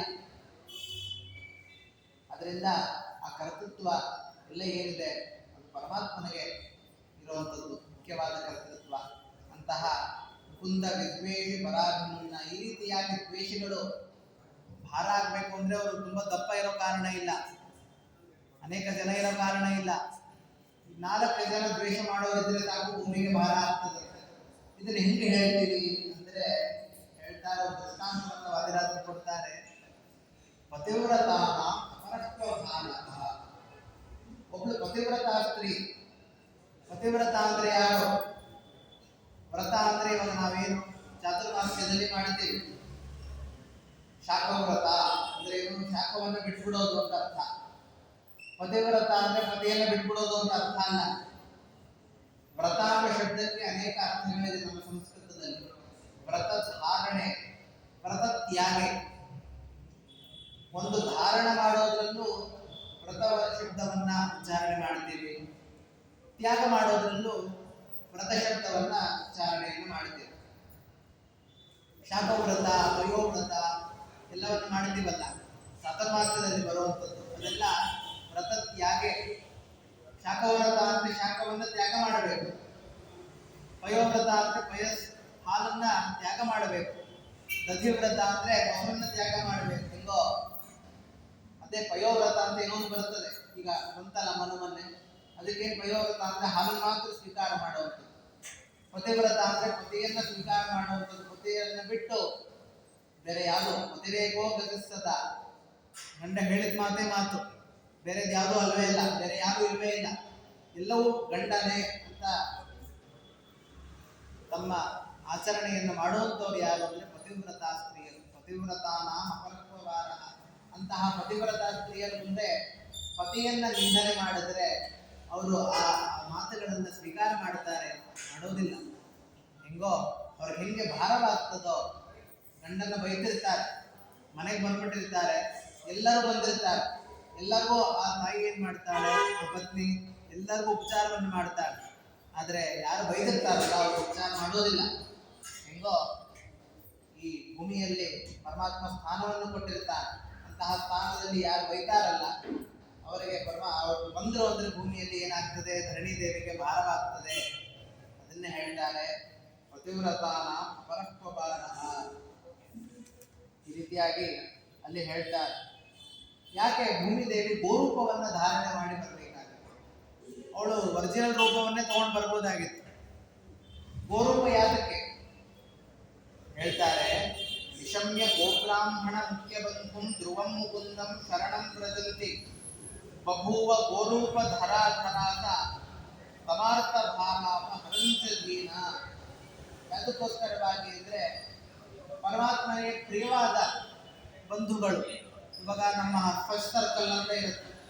ನನ್ನ ಹೆಂಡತಿಗೆ ನಾನು ಗಂಡ, ನನ್ನ ತಂದೆ ತಾಯಿಗೆ ನಾನು ಮಗ, ನಮ್ಮ ಅಜ್ಜಿ ತಾತನಿಗೆ ಮೊಮ್ಮಗ. ಹೀಗೆ ಒಂದು ಬಂಧುಗಳಿರ್ತದೋ, ನೀವೆಲ್ಲ ವೈಷ್ಣವ ಬಂಧುಗಳು. ಒಂದು ನಿಮಿತ್ತವಾಗಿ ಇರ್ತದೆ, ಒಂದು ನಿಮಿತ್ತವಾಗಿ ಒಂದು ಬಂಧುತ್ವ ಸಂಬಂಧ ಬೆಳೀತದೆ. ಆದರೆ ಪರಮಾತ್ಮನಿಗೆ ಯಾರು ಬಂಧು ಅಂದ್ರೆ ಹೇಳ್ತಾರೆ, ವಿಷಮ್ಯ ಗೋಬ್ರಾಹ್ಮಣ ಮುಖ್ಯ ಬಂಧು. ಪರಮಾತ್ಮನಿಗೆ ಮುಖ್ಯ ಬಂಧು ಯಾರು ಅಂದ್ರೆ 2, ಒಂದು ಗೋ, ಇನ್ನೊಂದು ಬ್ರಾಹ್ಮಣರು ಮುಖ್ಯ ಬಂಧುಗಳು. ಲಕ್ಷ್ಮೀದೇವಿ ಕರೆದೇ ಪರಮಾತ್ಮ ಬರೋದು ಲೇಟ್ ಮಾಡದ, ಬರ್ತಾನೋ ಇಲ್ವೋ ಡೌಟು. ಆದರೆ ಒಂದು ಗೋರೂಪ, ಒಂದು ಗೋವು ಪರಮಾತ್ಮನನ್ನ ಕರೀತು ಅಂದ್ರೆ, ಅಥವಾ ಯಾರೋ ಒಬ್ರು ಬ್ರಾಹ್ಮಣರು ಪರಮಾತ್ಮನನ್ನ ಕರೆದ್ರು ಅಂದ್ರೆ ಪರಮಾತ್ಮ ಏನ್ ಮಾಡ್ತಾನೆ, ಬಂದ್ಬಿಡ್ತಾನೆ ಬೇಗ. ಯಾತಕ್ಕೆ ವಶ ಅಂದ್ರೆ ಬ್ರಾಹ್ಮಣರಿಗೆ ವಶ ಪರಮಾತ್ಮ. ಒಂದು ಕಥೆ ಏನಾಗ್ತದೆ, ಕೃಷ್ಣ ಪರಮಾತ್ಮ ಮುಂದೆ ಗ್ರಹಣ ಕಾಲದಲ್ಲಿ ನದಿ ತೀರಕ್ಕೆ ಹೋಗಿರ್ತಾನೆ. ಎಲ್ಲರೂ ಗ್ರಹಣ ಬಂದ್ರೆ ಬಿಡಿಸ್ನಾನ ಎಲ್ಲ ಮಾಡ್ತಾರೆ, ಪರಮಾತ್ಮನೂ ಮಾಡ್ತಾರೆ. ಯಾವುದೂ ನಿಯಮಗಳಿಲ್ಲ, ಆದ್ರೂ ಕೂಡ ಲೋಕಕ್ಕೆ ತೋರಿಸುವಂತೆ ಏನ್ ಮಾಡ್ತಾನೆ, ತನ್ನ ದೊಡ್ಡ ಪೆಟ್ಟಿಗೆ ತಗೊಂಡು ಹೊರಟೋಗಿರ್ತಾನೆ ಪರಮಾತ್ಮ. ನಾರದರಿಗೆ ಜಿಜ್ಞಾಸೆ, ಎಲ್ಲರೂ ಇವರು ಪೂಜೆ ಮಾಡ್ತಾರೆ, ಈ ಪರಮಾತ್ಮ ಯಾರು ಪೂಜೆ ಮಾಡ್ತಾನೆ ಅಂತ ನಾರದರಿಗೆ ಜಿಜ್ಞಾಸೆ. ಅನೇಕ ವರ್ಷಗಳಿಂದ ಈ ಜಿಜ್ಞಾಸೆ ಇರುತ್ತಂತೆ. ಪರಮಾತ್ಮನ ಮನೆಗೆ ಹೋದಾಗೆಲ್ಲ ದೇವರ ಮನೆಯಲ್ಲಿ ದೊಡ್ಡ ಪೆಟ್ಟಿಗೆ ಇರುತ್ತಂತೆ. ಏನಿದೆ ಒಳಗೆ ಅಂತ ನೋಡೋ ಜಿಜ್ಞಾಸ ನಾರದರಿಗೆ. ಸರಿ, ಯಾರದೇ ಮನೆಯಲ್ಲಾದ್ರೂ ಗ್ರಹಣದ ಸಮಯದಲ್ಲಿ ಎಲ್ಲಾ ಪೆಟ್ಟಿಗೆಯಿಂದ ತೆಗೆದಿದ್ದಾರೆ. ಇದೇ ಒಳ್ಳೆ ಸಂದರ್ಭ, ಏನ್ ಮಾಡಿಬಿಡೋಣ, ಗ್ರಹಣ ಬಂದಿದೆ, ಪರಮಾತ್ಮನು ಸಿಕ್ಬಿಟ್ಟಿದ್ದಾನೆ, ಆ ಪೆಟ್ಟಿಗೆಯಲ್ಲಿ ಏನಿದೆ ನೋಡ್ಬಿಡೋಣ ಅಂತ ನದಿ ತೀರಕ್ಕೆ ಹೋದಾಗ ಅಲ್ಲಿ ಬಂದಿರ್ತಾರಂತೆ ನಾರದರು, ಎಲ್ಲ ಋಷಿಮುನಿಗಳು ಎಲ್ಲರೂ ಇರ್ತಾರೆ. ಎಲ್ಲರಿಗೂ ಜಿಜ್ಞಾಸ, ನಾರದರು ಹೇಳ್ಬಿಟ್ಟಿರ್ತಾರೆ ಕೃಷ್ಣ ಪರಮಾತ್ಮನ ಮನೆಯಲ್ಲಿ ಒಂದು ಪೆಟ್ಟಿಗೆ ಇದೆ, ಅದು ಸಾಮಾನ್ಯ ಪೆಟ್ಟಿಗೆ ಅಲ್ಲ, ಸ್ವಾಮಿಗಳತ್ತ ಇರತ್ತಲ್ಲ ಪೆಟ್ಟಿಗೆ, ಅದಕ್ಕಿಂತ ದೊಡ್ಡ ಪೆಟ್ಟಿಗೆ ಇದೆ, ಇದು ಯಾರು ನೋಡೇ ಬಿಡೋಣ. ಗ್ರಹಣದ ಸಮಯದಲ್ಲಿ ಕೃಷ್ಣನು ಬಂದಿದ್ದಾನೆ, ಪೆಟ್ಟಿಗೆನು ತಂದಿದ್ದಾನೆ, ಇದೇ ಒಳ್ಳೆ ಸಂದರ್ಭ ನೋಡ್ಲಿಕ್ಕೆ. ಪರಮಾತ್ಮ ಸ್ನಾನಕ್ಕೆ ಹೋಗ್ತಾನೆ, ಸ್ನಾನ ಮಾಡಿ ಬರ್ತಾನೆ. ಇವರೆಲ್ಲ ಸ್ನಾನ ಮಾಡ್ಬೇಕೋ ಬೇಡ, ಸ್ನಾನ ಇಲ್ಲ ಆಮೇಲೆ. ಪರಮಾತ್ಮ ಏನ್ ಮಾಡ್ತಾನೆ ನೋಡ್ಬಿಡೋಣ. ಸರಿ, ಪರಮಾತ್ಮ ಬಂದ, ಸ್ನಾನ ಮುಗಿಸ್ಕೊಂಡು ಬಂದ, ಎಲ್ಲ ಪೆಟ್ಟಿಗೆಯನ್ನ ಒಂದೊಂದೇ ತೆಗಿತಾನ. ಹೆಂಗಿರ್ತದೆ ಅಂದ್ರೆ ಪೆಟ್ಟಿಗೆ ಸಾಮಾನ್ಯ ಪೆಟ್ಟಿಗೆ ಅಲ್ಲ, ಅದು ಮೊದಲನೇ ಪೆಟ್ಟಿಗೆ, ದೊಡ್ಡ ಪೆಟ್ಟಿಗೆ ಏನಿರ್ತದೆ ಅದು ರತ್ನ ಖಚಿತವಾದ ಪೆಟ್ಟಿಗೆ. ಅದು ರತ್ನ ಖಚಿತವಾದ ಪೆಟ್ಟಿಗೆ ಅಂದ್ರೆ ಒಳಗೆ ದೊಡ್ಡ ದೊಡ್ಡ ಪ್ರತಿಮೆಗಳೇ ಇರಬೇಕು, ಒಳ್ಳೆ ಪ್ರತಿಮೆಗಳೇ ಇರಬೇಕು. ಏನಿದೆ ನೋಡ್ಬಿಡೋಣ ಅಂತ ಏನ್ ಮಾಡ್ತಾರೆ, ಮೊದಲನೇ ಪೆಟ್ಟಿಗೆ ತೆಗಿತಾರೆ. ಒಳಗೆ ಬಂಗಾರದ ಪೆಟ್ಟಿಗೆ ಇರ್ತದೆ, ಬಂಗಾರದ ಪೆಟ್ಟಿಗೆ ತೆಗಿತಾರಂತೆ. ಒಳಗೆ ಬೆಳ್ಳಿ ಪೆಟ್ಟಿಗೆ ಇರ್ತದೆ, ಒಳಗೆ ಕೃಷ್ಣಾಂತರದ ಪೆಟ್ಟಿಗೆ ಇರ್ತದೆ, ಮಡಿಲಿ ಇರ್ಬೇಕಲ್ಲ. ಒಳ್ಳೆ ಮಡಿಯನ್ನು ಕಾಪಾಡ್ತಾ ಇದ್ದಾರೆ ಪರಮಾತ್ಮ, ಅದು ಒಳ್ಳೆ ಸಂಸ್ಥಾನ ಇದೆ ಅನ್ಸುತ್ತೆ. ಏನ್ ನೋಡೋಣ ಅಂತ ನೋಡಿದ್ರೆ ಒಳಗೆ ಒಂದು ಸಂಪುಟ ಇರ್ತದೆ. ಆ ಸಂಪುಟವನ್ನ ತೆಗೆಯುವಂತ ಸಂದರ್ಭದಲ್ಲಿ ಎಲ್ಲರೂ ನೋಡ್ತಿರ್ತಾರೆ, ಏನಿದೆ ಅದರಲ್ಲಿ ಅಂತ. ಸರಿ, ಪರಮಾತ್ಮ ತೆಗೆದ್ರೆ ಆ ಸಂಪುಟವನ್ನ ಏನಿತ್ತು ಒಳಗೆ ಅಂದ್ರೆ ಮಣ್ಣಿನ ರಾಶಿ. ಯಾವುದು ಮಣ್ಣಿದು ಅಂದ್ರೆ ತನ್ನ ಭಕ್ತರ ಚರಣಗಳ ಧೂಳು. ಪರಮಾತ್ಮ ಅದಕ್ಕೆ ಏನ್ ಮಾಡ್ತಾನೆ, ಷೋಡಶೋಪಚಾರ ಪೂಜೆ ಮಾಡ್ತಾನಂತೆ. ಗಂಧವನ್ನು ಕೊಡ್ತಾನೆ, ನಕ್ಷತ್ರ, ಚಂದ್ರ, ಚಾಮರ, ತುಳಸಿ ಪುತ್ರಗಳನ್ನು ಹಾಕ್ತಾನೆ, ಮಂಗಳಾರತಿಯನ್ನು ಮಾಡ್ತಾನೆ, ಧೂಪವನ್ನು ಮಾಡ್ತಾನೆ, ನೈವೇದ್ಯವನ್ನು ಮಾಡ್ತಾನೆ. ಪರಮಾತ್ಮ ಯಾರಿಗೆ ಮಾಡ್ತಾನೆ ಅಂದ್ರೆ ಬ್ರಾಹ್ಮಣರ ಪಾದ ಧೂಳಿಗೆ ಎಲ್ಲ ಸಂಸ್ಕಾರಗಳನ್ನು ಮಾಡ್ತಾನೆ. ಪರಮಾತ್ಮ ಯಾರಕ್ಕೆ ವಶ ಅಂದ್ರೆ ತನ್ನ ಬ್ರಾಹ್ಮಣರು ಅಂದ್ರೆ ಒಂದು ಜಾತಿ ಅಂತ ಅಲ್ಲ. ಬ್ರಾಹ್ಮಣರು ಅಂದ್ರೆ ಏನ್ ಗೊತ್ತಾ, ಯಾರು ಪರಮಾತ್ಮನನ್ನು ನಿತ್ಯದಲ್ಲಿ ಹುಡುಕ್ತಾ ಇರ್ತಾರೋ ಅವರನ್ನು ಬ್ರಾಹ್ಮಣರು ಅಂತ ಕರೀತಾರೆ. ಪರಮಾತ್ಮ ಯಾರು, ಅವನು ಜಿಜ್ಞಾಸ, ನಮ್ಮ ಜಿಜ್ಞಾಸ, ಇದನ್ನ ಯಾರು ಮಾಡ್ತಾರಲ್ಲ ಅವರು ನಿಜವಾದ ಬ್ರಾಹ್ಮಣರು ಅಂತ. ಬ್ರಾಹ್ಮಣರಾಗಿಟ್ಕೊಂಡು ಇದನ್ನ ಯಾರು ಮಾಡಲ್ವೋ ಬ್ರಾಹ್ಮಣರೇ ಅಲ್ಲ. ನಿತ್ಯದಲ್ಲಿ ಪರಮಾತ್ಮನನ್ನ ಜಿಜ್ಞಾಸ ಮಾಡ್ತಿರ್ಬೇಕು, ಪರಮಾತ್ಮನನ್ನ ಹುಡುಕಾಡ್ತಿರ್ಬೇಕು. ಹೆಂಗ್ ಮಾಡ್ಬೇಕು ಅಂದ್ರೆ ಅವರು ಹೇಳ್ತಾರೆ, ಹದಿತಂ ಸ್ಮರಂತಹ ಅಂತ ಹೇಳ್ತಾರೆ. ಹೆಂಗೆ ಅಂದ್ರೆ ಪರಮಾತ್ಮನ ಸ್ಮರಣೆ ನಿತ್ಯದಲ್ಲಿ ಮಾಡ್ತಿರ್ಬೇಕು. ಯಾವಾಗ ದಾಸರಾಯರು ಹೇಳ್ತಾರೆ, ಮಕ್ಕಳಾಡಿಸುವಾಗ ಮಡದಿಗೋಳಕ್ಕರದಿ ನಲಿವಾಗ. ಯಾವಾಗ ಸ್ಮರಣೆ ಮಾಡಬೇಕು ಅಂದ್ರೆ ಮಕ್ಕಳಾಡಿಸ್ಬೇಕಾದ್ರೆ ಸ್ಮರಣೆ ಮಾಡಬೇಕು. ಮಕ್ಕಳನ್ನ ಆಡಿಸುವಂತ ಸಂದರ್ಭದಲ್ಲಿ ಯಾರಿಗೆ ಸ್ಮರಣೆ ಬರ್ತದೆ? ಸುಮ್ಮನೆ ಕೂತಿರುವಂತ ಸಂದರ್ಭದಲ್ಲಿ, ದೇವಸ್ಥಾನಕ್ಕೆ ದೇವರ ಮುಂದೆ ಇರುವಂತ ಸಂದರ್ಭದಲ್ಲೇ ಸ್ಮರಣೆ ಬರೋದಿಲ್ಲ ಕೆಲವ್ರಿಗೆ. ಇನ್ನು ಮಕ್ಕಳಾಡಿಸುವಂತ ಸಂದರ್ಭದಲ್ಲಿ, ಕೃಷಿ ಕಾಲಗಳಲ್ಲಿ ಏನು ಬರ್ತದೆ? ಮಕ್ಕಳಾಡಿಸುವಾಗ ಮಡದಿಗೋಳಕ್ಕರದಿ ನಲಿವಾಗ. ಇದೊಂದು ಸಾಧ್ಯವೇ ಇಲ್ಲ. ಹೆಂಡತಿ ಜೊತೆ ಇರ್ಬೇಕಾದ್ರೆ ಪರಮಾತ್ಮನ ಸ್ಮರಣೆ ಮಾಡ್ರಿ ಅಂದ್ರೆ ಯಾರಿಗೆ ಆಗ್ತದೆ? ಬರೋದಿಲ್ಲ. ಅಯ್ಯ ಗಜ ಶಿಬಿಕ ಪಲ್ಲಕ್ಕಿಗಳ ಮೇಲೆ ಮೆರೆವಾಗ. ಕುದುರೆಯನ್ನ ಎಲ್ಲೋ ಕರ್ಕೊಂಡು ಹೋಗಿರ್ತಾರೆ, ಮೈಸೂರಿಗೆಲ್ಲ ಕರ್ಕೊಂಡು ಹೋದಾಗ ಕುದುರೆ ಮೇಲೆ ಕೂರಿಸ್ಬಿಟ್ಟಿರ್ತಾರೆ. ಮದುವೆ ಕಾಲದಲ್ಲಿ ಕೂರಿಸ್ಬಿಟ್ಟಿರ್ತಾರೆ, ದೊಡ್ಡ ದೊಡ್ಡ ಪಲ್ಲಕ್ಕಿಗಳನ್ನ ಏರ್ತಿರ್ತಾರೆ. ಆ ಸಂದರ್ಭದಲ್ಲಿ ಏನ್ ಮಾಡಬೇಕು? ಪರಮಾತ್ಮ ಇದು ನನ್ಗಲ್ಲ ಮೆರವಣಿಗೆ, ಇದು ಯಾರು ಗೊತ್ತಾ ಮೆರವಣಿಗೆ? ನಿನಗೆ ಒಳಗೆ ನಿಂತಿದ್ಯಲ್ಲ ನೀನು, ನಿನಗೆ ಇದು ಮೆರವಣಿಗೆ, ನನಗಲ್ಲ ಅಂತ ಆ ಸಮಯದಲ್ಲಿ ಪರಮಾತ್ಮನ ಸ್ಮರಣೆ ಮಾಡಬೇಕು. ಇದನ್ನು ಯಾರು ಮಾಡ್ತಾರಲ್ಲ ಅವರಿಗೆ ಆ ಯಮನ ಕಾಟ ಇರೋದಿಲ್ಲ. ಯಾರು ಹಿಂಗೆ ಸ್ಮರಣೆ ಮಾಡ್ತಾರೋ ಏನೋ ಒಳ್ಳೆ ಎಲ್ಲಿಂದ ಬರಬೇಕು, ಅವರ ಹತ್ರ ಬರ್ಲಿಕ್ಕೆ ಸಾಧ್ಯನೇ ಇಲ್ಲ. ಈ ರೀತಿ ಮಾಡಿದ್ರೆ ಅವ್ರು ನಿಜವಾದ ಬ್ರಾಹ್ಮಣರು ಅಂತ ಅರ್ಥ. ಅವರಿಗೆ ಏನ್ ಮಾಡ್ತಾನೆ ಪರಮಾತ್ಮ? ಅವರ ವಶ. ಅವ್ರು ಕರೆದಿದ ತಕ್ಷಣ ಏನ್ ಮಾಡ್ತಾನೆ ಪರಮಾತ್ಮ? ಓಡಿ ಓಡಿ ಬರ್ತಾನಂತೆ. ಗೋರೂಪವನ್ನ ಅದೇ ರೀತಿ. ಇದರಲ್ಲಿ ನಮಗೇನು ಸಂದೇಶ ಅಂದ್ರೆ, ಅನೇಕ ಬಾರಿ ನಾವು ಕಥೆಗಳನ್ನ ಕೇಳೇ ಇರ್ತೇವೆ. ಇದರಿಂದ ನಾವು ತಿಳ್ಕೋಬೇಕಾಗಿರೋ ಅಂಶ ಏನು ಅಂದ್ರೆ, ನಾವು ಪರಮಾತ್ಮನ ಹತ್ರ ಹೋಗ್ಬೇಕು ಅಂದ್ರೆ ನಾವೇನ್ ಮಾಡ್ಬೇಕು ಅಂದ್ರೆ ಪರಮಾತ್ಮನಿಗೆ ಪ್ರಿಯವಾದ ರೂಪವನ್ನು ಸ್ವೀಕಾರ ಮಾಡಿ ಹೋಗ್ಬೇಕು. ಹೆಂಗೆ ಭೂಮಿದೇವಿ ತನ್ನ ರೂಪವನ್ನ ತಗೊಂಡು ಹೋಗ್ಲಿಲ್ಲ, ಅವಳು ಪರಮಾತ್ಮನಿಗೆ ಪ್ರಿಯವಾದ ಗೋರೂಪವನ್ನ ಧಾರಣೆ ಮಾಡಿ ಹೋಗ್ತಾ ಇದ್ದಾರೆ. ನಾವು ಬ್ರಾಹ್ಮಣರು ಯಾವ್ದನ್ನ ತಗೊಂಡು ಹೋಗ್ಬೇಕು? ನಮ್ಮ ಬ್ರಾಹ್ಮಣರು, ನಾವು ಬ್ರಾಹ್ಮಣರಾಗಿ ಹೋಗ್ಬಿಟ್ಟಿದೀವಿ. ಇದು ಯಾವುದೋ ಜನ್ಮದ ಭಾಗ್ಯ, ವಿಪ್ರ ಜನ್ಮ ಬರುವುದೇ ಕಷ್ಟ. ನಾವು ಈ ಜನ್ಮಕ್ಕೆ ಹೆಂಗ್ ಬರೆದಿರ್ತೇವೆ ಗೊತ್ತಾ?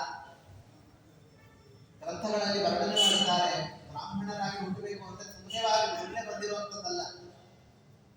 ಮನುಷ್ಯ ಜಾತಿಯೇ ಕಷ್ಟ.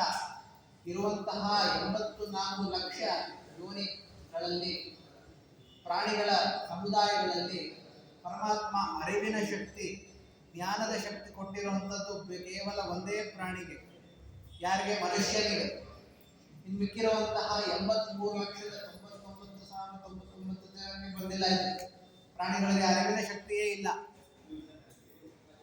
ಪರಮಾತ್ಮ ಈ ಶಕ್ತಿಯನ್ನ ನಾಲೆಜ್ ಅಂತ ಕರೀತಾರೆ. ಅದನ್ನು ಕೊಟ್ಟಿರುವಂಥದ್ದು ಯಾರಿಗೆ ಅಂದ್ರೆ ಮನುಷ್ಯರಿಗೆ ಮಾತ್ರ. ಅದು ಹೆಂಗ್ ಬಂದಿರುತ್ತೆ ಅಂದ್ರೆ, ಅಲ್ಲಿ ಯಮಭಟರ ಹತ್ರ ನಾವು ಹೋಗಿರ್ತೀವಂತೆ, ಈ ಜನ್ಮ ಮುಗಿಯುತ್ತೆ. ಯಮಭಟರೆಲ್ಲ ನಮ್ಮ ಯಮಧರ್ಮರಾಜನ ಹತ್ರ ಕರ್ಕೊಂಡು ಹೋಗ್ತಾರೆ.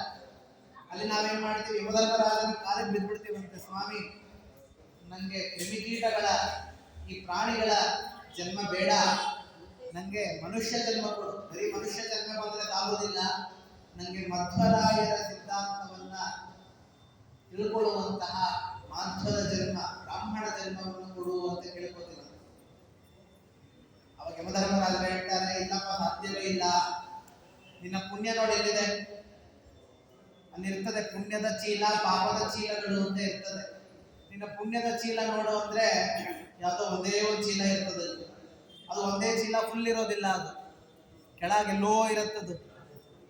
ಏನಿರ್ತದೆ? ಪುಣ್ಯ ಎಲ್ಲೋ ಸ್ವಲ್ಪ, ಯಾವುದೋ ಬ್ರಾಹ್ಮಣರ ಸಮಾಗಮ, ಯಾವುದೋ ಪ್ರತಿಮಾ ದರ್ಶನ, ಯಾವುದೋ ಒಂದು ಮಾಡಿಬಿಟ್ಟಿರ್ತೀವಲ್ಲ, ಅದು ನಮ್ಗೆ ಗೊತ್ತಿದ್ದು ಮಾಡಿರೋದಿಲ್ಲ, ತಾನಾಗ್ತಾನೆ ಆಗ್ಬಿಡುತ್ತದೆ. ಅದೇನಾಗ್ತದೆ? ಪುಣ್ಯವಾಗಿ ಕನ್ವರ್ಟ್ ಆಗಿ ಸ್ವಲ್ಪ ಪುಣ್ಯ ಉಳ್ಕೊಂಡಿರುತ್ತೆ, ಅದನ್ನ ನೋಡ್ತೇವೆ. ಪಾಪಗಳು ನೋಡು ಅಂತ ಹೇಳ್ತಾರೆ. ಪಾಪಗಳು ನೋಡು ಅಂದ್ರೆ ಅನೇಕ ಚೀಲಗಳಿರ್ತದಲ್ಲಿ, 1-2 ಚೀಲಗಳಲ್ಲ, ಅನೇಕ ಚೀಲಗಳಿರ್ತದೆ. ಒಬ್ಬ ಮನುಷ್ಯ 1 ನಿಮಿಷಕ್ಕೆ 10 ಜನ್ಮಕ್ಕಾಗುವಷ್ಟು ಪಾಪವನ್ನು ಮಾಡ್ತಾನೆ. 10 ಜನ್ಮಕ್ಕಾಗುವುದು. ಸರಿ, ಏನ್ ಮಾಡಬೇಕು? ಪರಮಾತ್ಮ ಯಮಧರ್ಮರಾಜ ನಮ್ಗೆ ಆಗೋದಿಲ್ಲ, ಯಾವುದೋ ಒಂದು ಒಳ್ಳೆ ಜನ್ಮವನ್ನು ಕೊಡು ಅಂತ ಕೇಳ್ಕೊತೀವಿ. ಆಗೋದಿಲ್ಲ ಅಂತ ಅಲ್ಲಿ ಗಲಾಟೆ, ನಮಗೂ ಅವ್ರಿಗೂ ಸಿಕ್ಕಾಪಟ್ಟೆ ಜಗಳ ಆಡ್ತಾ ಇರ್ತಿದ್ರು. ಸರಿ, ಏನಾಯ್ತು? ಅಲ್ಲಿ ಇದನ್ನೆಲ್ಲ ನೋಡಿ ನಮ್ಮ ಪಿತೃದೇವತೆಗಳು ಬರ್ತಾರ. ಸ್ವಾಮಿ ಇವತ್ತು ಏನೋ ಮಾಡ್ತೀನಿ ಅಂತ ಹೇಳ್ತಾ ಇದ್ದಾನ, ಅವನ್ನ ಕೊಟ್ಟು ಕಳಿಸ್ರಿ. ಇಲ್ಲ, ಸಾಧ್ಯ ಇಲ್ಲ, ಪುಣ್ಯ ಇಲ್ಲವೇ ಇಲ್ಲ. ನೋಡ್ರಿ, ಒಂದಿಷ್ಟಾದ್ರೂ ಪುಣ್ಯ ಬೇಕೋ ಬೇಡ? ಸುಮ್ಮನೆ ಹಂಗೆ ಕಳಿಸಿದ್ರೆ ಆಗ್ತದೆ? ಸ್ವಲ್ಪ ಪುಣ್ಯ ಬೇಕೋ ಇಲ್ಲ? ಏನ್ ಮಾಡ್ತಾರಂತೆ ಅವರು ಪಿತೃದೇವತೆಗಳು? ತಮ್ಮ ಪುಣ್ಯವನ್ನು ಕೊಟ್ಟಿರ್ತಾರಂತೆ. ತಮ್ಮ ಪುಣ್ಯವನ್ನು ನಮಗೆ ಧಾರೆ ಎಂದು ಈ ಜನ್ಮದಲ್ಲಿ ಏನೋ ಒಂದು ಮಾಡ್ತಾನೆ ಅಂತ ಅಲ್ಲಿ ಹೇಳಿಸ್ ಕಳಿಸಿರ್ತಾರೆ. ನೋಡಪ್ಪ, ನಾನು ಪುಣ್ಯವನ್ನು ಕೊಟ್ಟಿದ್ದೀನಿ, ಈ ಜನ್ಮದಲ್ಲಾದರೂ ಪರಮಾತ್ಮನ ಸ್ಮರಣೆಯನ್ನು ಮಾಡು, ಆ ಜನ್ಮ ನಿನಗೆ ಬರ್ತಿದೆ, ಅದನ್ನ ಸಾರ್ಥಕಗೊಳಿಸ್ಕೋ, ವ್ಯರ್ಥ ಮಾಡಬೇಡ ಅಂತ ಹೇಳಿ ಕಳಿಸಿರ್ತಾರೆ. ನಾವು ಹುಟ್ಟಿದ್ದೇ ತಡ, ಎಲ್ಲವನ್ನು ಮರೆತು ಬಿಡ್ತೇವೆ. ಮತ್ತೆ ಅದೇ ಸಂಸಾರ, ಅದೇ ಬಾಧೆ, ಎಲ್ಲವನ್ನು ಮರೆತು ನಾವು ಮುಖ್ಯವಾಗಿ ಮರೆಯುವಂಥದ್ದು ಯಾವಂದ್ರೆ ಪರಮಾತ್ಮನನ್ನ ಮರೆತು ಬಿಡ್ತೀವಿ. ಎಲ್ಲವನ್ನು ಮಾಡದೆ ಹೋಗೋದು ನಾನೇ ಅನ್ನೋ ಅಹಂಕಾರ ಬಂದ್ಬಿಡುತ್ತೆ. ಶ್ರೀನಿವಾಸ ಕಲ್ಯಾಣದಲ್ಲಿ ಬ್ರಹ್ಮದೇವರು ಅವಳು ಏನಿರ್ತಾಳಲ್ಲ ಯಶೋಧ, ಅವಳು ಇದನ್ನ ರೂಪವನ್ನ ಕೊರವಂಜಿ ರೂಪವನ್ನ ಧಾರಣೆ ಮಾಡ್ಕೊಂಡು ಹೋಗಿರ್ತಾಳೆ. ಕೊರವಂಜಿ ರೂಪವನ್ನ ಧಾರಣೆ ಮಾಡ್ಬೇಕಾದ್ರೆ ಒಂದು ಮಗು ಬೇಕಲ್ಲ. ಮಗು ಯಾರು ಅಂದ್ರೆ ಬ್ರಹ್ಮದೇವರನ್ನೇ ಕರ್ಕೊಂಡು ಬಂದ್ಬಿಟ್ಟಿರ್ತಾಳೆ. ಬ್ರಹ್ಮದೇವರನ್ನ ಕುಕ್ಕಳಲ್ಲಿ ಕೂಡಿಸ್ಕೊಂಡು ಆ ಆಕಾಶ ರಾಜನ ಮನೆಗೆ ಹೋಗ್ತಾಳೆ. ಅಲ್ಲಿ ಹೋದಾಗ ಏನಾಗ್ತದೆ? ಬ್ರಹ್ಮದೇವ್ ಒಂದೇ ಆ ಮಗು ಅಳ್ತಾ ಇರ್ತದೆ, ನಿಲ್ಸೋದೇ ಇಲ್ಲ. ಸರಿ, ಆಕಾಶ ರಾಜನ ಹೆಂಡತಿ ತರತರವಾದ ಪಾಯಸಗಳು ಎಲ್ಲವನ್ನು ಮಾಡಿಕೊಟ್ರು, ಅಳಿದು ನಿಲ್ತಾ ಇರೋದಿಲ್ಲ. ಯಾತಕ್ಕೆ ಅಂತ ಕೇಳಿದ್ರೆ ಬ್ರಹ್ಮದೇವರು ಹೇಳ್ತಾರಂತೆ, ಈ ಮನುಷ್ಯರ ಮಧ್ಯೆ ಬಂದ್ಬಿಟ್ಟಿದ್ದೀನಿ, ನನ್ನ ಕೈಯಲ್ಲಿ ಆಗ್ತಾ ಇಲ್ಲ. ಮನುಷ್ಯರು ಅಂದ್ರೆ ಅಷ್ಟು ಅಸಖ್ಯ, ದೇವತೆಗಳು ಬರೋದೇ ಇಲ್ಲ, ನಮ್ಮ ಹತ್ರ ಬರೋದೇ ಇಲ್ಲ ಅವರು. ಯಾತಕ್ಕೆ ಅಂದ್ರೆ ಮನುಷ್ಯರು ಯಾಕೆ ಬರೋದಿಲ್ಲ ಅಂದ್ರೆ ಮನುಷ್ಯರ ಮಧ್ಯೆ ಸೇರ್ಕೊಂಡು ಬಿಟ್ರೆ ಏನಾಗ್ತದೆ ಅಂದ್ರೆ ವಿಸ್ಮರಣೆ ಬರ್ತದೆ. ಯಾವ ವಿಸ್ಮರಣೆ ಬರ್ತದೆ ಅಂದ್ರೆ ಪರಮಾತ್ಮನ ಮರೆವು ಬರುತ್ತೆ ನಮಗೆ.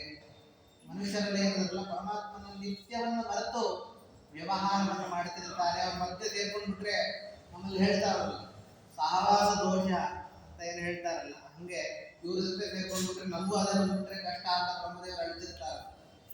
ಹಂಗೆ ಒಬ್ಬರು ವ್ಯಾಖ್ಯಾನಕಾರರು ವರ್ಣನೆ ಮಾಡ್ತಾರೆ. ಅದರಿಂದ ಈ ಬ್ರಾಹ್ಮಣ ಜನ್ಮ ಬಂದಿರುವಂತದ್ದನ್ನ ಸಾರ್ಥಕಗೊಳಿಸ್ಕೋಬೇಕು. ಪರಮಾತ್ಮ ಕೊಟ್ಟಿರುವಂತಹ ಕಣ್ಣುಗಳು ಯಾತಕ್ಕೋಸ್ಕರ ಅಂದ್ರೆ ಪರಮಾತ್ಮನ ಆಕೃತಿಯನ್ನು ನೋಡುವಂಥದ್ದು. ಎರಡರ್ಥ. ಆಕೃತಿ ಅಂದ್ರೆ ಪರಮಾತ್ಮನ ವಿಗ್ರಹಗಳ ದರ್ಶನ ಮಾಡಲಿಕ್ಕೋಸ್ಕರವಾಗಿ ಒಂದಾದ್ರೆ, ಆಕೃತಿ ಅಂದ್ರೆ ಗ್ರಂಥಗಳು ಅಂತ ಅರ್ಥ. ಆ ಪರಮಾತ್ಮನ ಎಲ್ಲ ಯತಿವರೇಣ್ಯರು, ಮಹನೀಯರು, ಪೂಜ್ಯರು, ಹಿರಿಯರು, ಯಾದವಾರ್ಯರು ಮೊದಲಾದ ಎಲ್ಲರೂ ಒಂದು ಆ ಗ್ರಂಥ ನಮ್ಗೆ ಅರ್ಥ ಮಾಡಲಿಕ್ಕೋಸ್ಕರವಾಗಿ, ಅರ್ಥ ಮಾಡಿಸ್ಲಿಕ್ಕೋಸ್ಕರವಾಗಿ ವಿವಿಧ ಪ್ರಯತ್ನವನ್ನು ಮಾಡ್ತಾ ಇದ್ದಾರೆ. ಅನೇಕ ಗ್ರಂಥಗಳನ್ನು ಬರೆದಿದ್ದಾರೆ. ಇದಕ್ಕಿದೇ ಅರ್ಥ, ನೀವು ಅಪಾರ್ಥವನ್ನು ಮಾಡ್ಕೋಬೇಡ್ರಿ ಅಂತ ಏನ್ ಮಾಡ್ತಾರೆ, ಅನೇಕ ವಾಕ್ಯಗಳನ್ನ ಅಲ್ಲಿ ಪ್ರಯೋಗ ಮಾಡಿಕೊಡ್ತಾರೆ, ಅನೇಕ ಗ್ರಂಥಗಳನ್ನ ರಚನೆ ಮಾಡಿಕೊಡ್ತಾರೆ. ದಾಸರಾಯರಂತೂ ಕೇಳೋದೇ ಬೇಡ. ಪರಮಾತ್ಮನ ಕೊಂಡಾಡುವಂತಹ 1-2 ಹಾಡುಗಳು ಸಾಕ್ರಿ, ಲಕ್ಷಾಂತರ ಹಾಡು ಯಾತಕ್ಕೆ ಬೇಕಾಗಿತ್ರಿ ಅಂದ್ರೆ ನಮಗೋಸ್ಕರವಾಗಿ 1-2ರಲ್ಲಿ ತಿಳ್ಕೊಳ್ಳುವಂತ ಮನುಷ್ಯ ಅಲ್ಲ ಏನೋ, ಅನೇಕ ಬಾರಿ ಪ್ರಯತ್ನ ಪಡ್ತಾ ಇರಬೇಕು ಅಂತ ಏನ್ ಮಾಡ್ತಾರೆ. ಲಕ್ಷಾಂತರ ಹಾಡುಗಳನ್ನ ವಾದಿರಾಜರೇ ಮೊದಲಾದ ಯತಿವರೇಣ್ಯರು ನಮ್ಮ ಉದ್ಧಾರಕ್ಕೋಸ್ಕರವಾಗಿ ಎಲ್ಲವನ್ನ ರಚನೆ ಮಾಡಿಕೊಡ್ತಿರ್ತಾರೆ. ನಾವೇನ್ ಮಾಡ್ಬೇಕು ಅಂತ ಮಾಡುವಂಥದ್ದು ಏನೂ ಇಲ್ಲ, ಪರಮಾತ್ಮನ ಸ್ಮರಣೆ ಮಾಡುವಂಥದ್ದು. ಇಷ್ಟೆಲ್ಲ ಪಾಪ ಮಾಡ್ತೀವಲ್ಲ, ಇದು ಹೆಂಗ್ ಹೋಗ್ತದೆ ಅಂದ್ರೆ ಅದೇ ಭಾಗವತದಲ್ಲೇ ಉತ್ತರವನ್ನು ಕೊಡ್ತಾರೆ. ಏನು ಅಂದ್ರೆ ಸಕೃನ್ಮನ ಕೃಷ್ಣ ಪದಾರವಿಂದಯೋ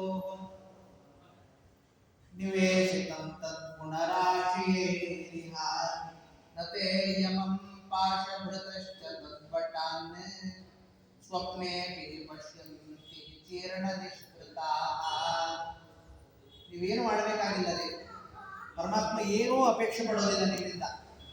ಏನ್ ಕೇಳ್ತಾನೆ ಗೊತ್ತಾ ಪರಮಾತ್ಮ? ಸ್ಮರಣೆ. ಕೃತಂ ವೃದ್ಧ ಮುದಸ್ಮರಂತಹ ಭಾಗವತದಲ್ಲಿ ಹೇಳ್ತಾರೆ. ನಾವಷ್ಟೆಲ್ಲ ಮಾಡ್ತೀವಲ್ಲ, ಏನನ್ನ ಕೊಡ್ಬೇಕು ಅಂದ್ರೆ ಸ್ಮರಣೆ ಮಾಡಿ. ನಮ್ಗೆ ಯಾರು ಗುರುಗಳು ಪಾಠ ಹೇಳಿರ್ತಾರಲ್ಲ ಅವ್ರು ಸ್ಮರಣೆ ಮಾಡಿ. ಇಷ್ಟೆಲ್ಲ ಮಾಡಿದಾರಲ್ಲ ದೇವರು, ನಮ್ಗೆ ಕೈ ಕೊಟ್ಟಿದ್ದಾನೆ ಪೂಜೆ ಮಾಡ್ಲಿಕ್ಕೆ. ಎಲ್ಲ ಇಂದ್ರಿಯಗಳನ್ನ ಸ್ವಚ್ಛವಾಗಿ ಇಟ್ಟಿದ್ದಾನೆ, ಗಟ್ಟಿಮುಟ್ಟಿಯಾಗಿ ಇಟ್ಟಿದ್ದಾನೆ. ಒಬ್ಬ ಕುರುಡನಿಗೆ ಇದೆಲ್ಲ ಆಗ್ತದ? ಆಗೋದಿಲ್ಲ. ಅದೆಲ್ಲ ನಮ್ಗೆ ಕೊಟ್ಟಿದ್ದಾನೆ ಅಂದ್ರೆ ಎಷ್ಟು ಕೃಪಾ ಪರಮಾತ್ಮನಿಗೆ ನಮ್ಮ ಮೇಲಿರುವಂಥದ್ದು.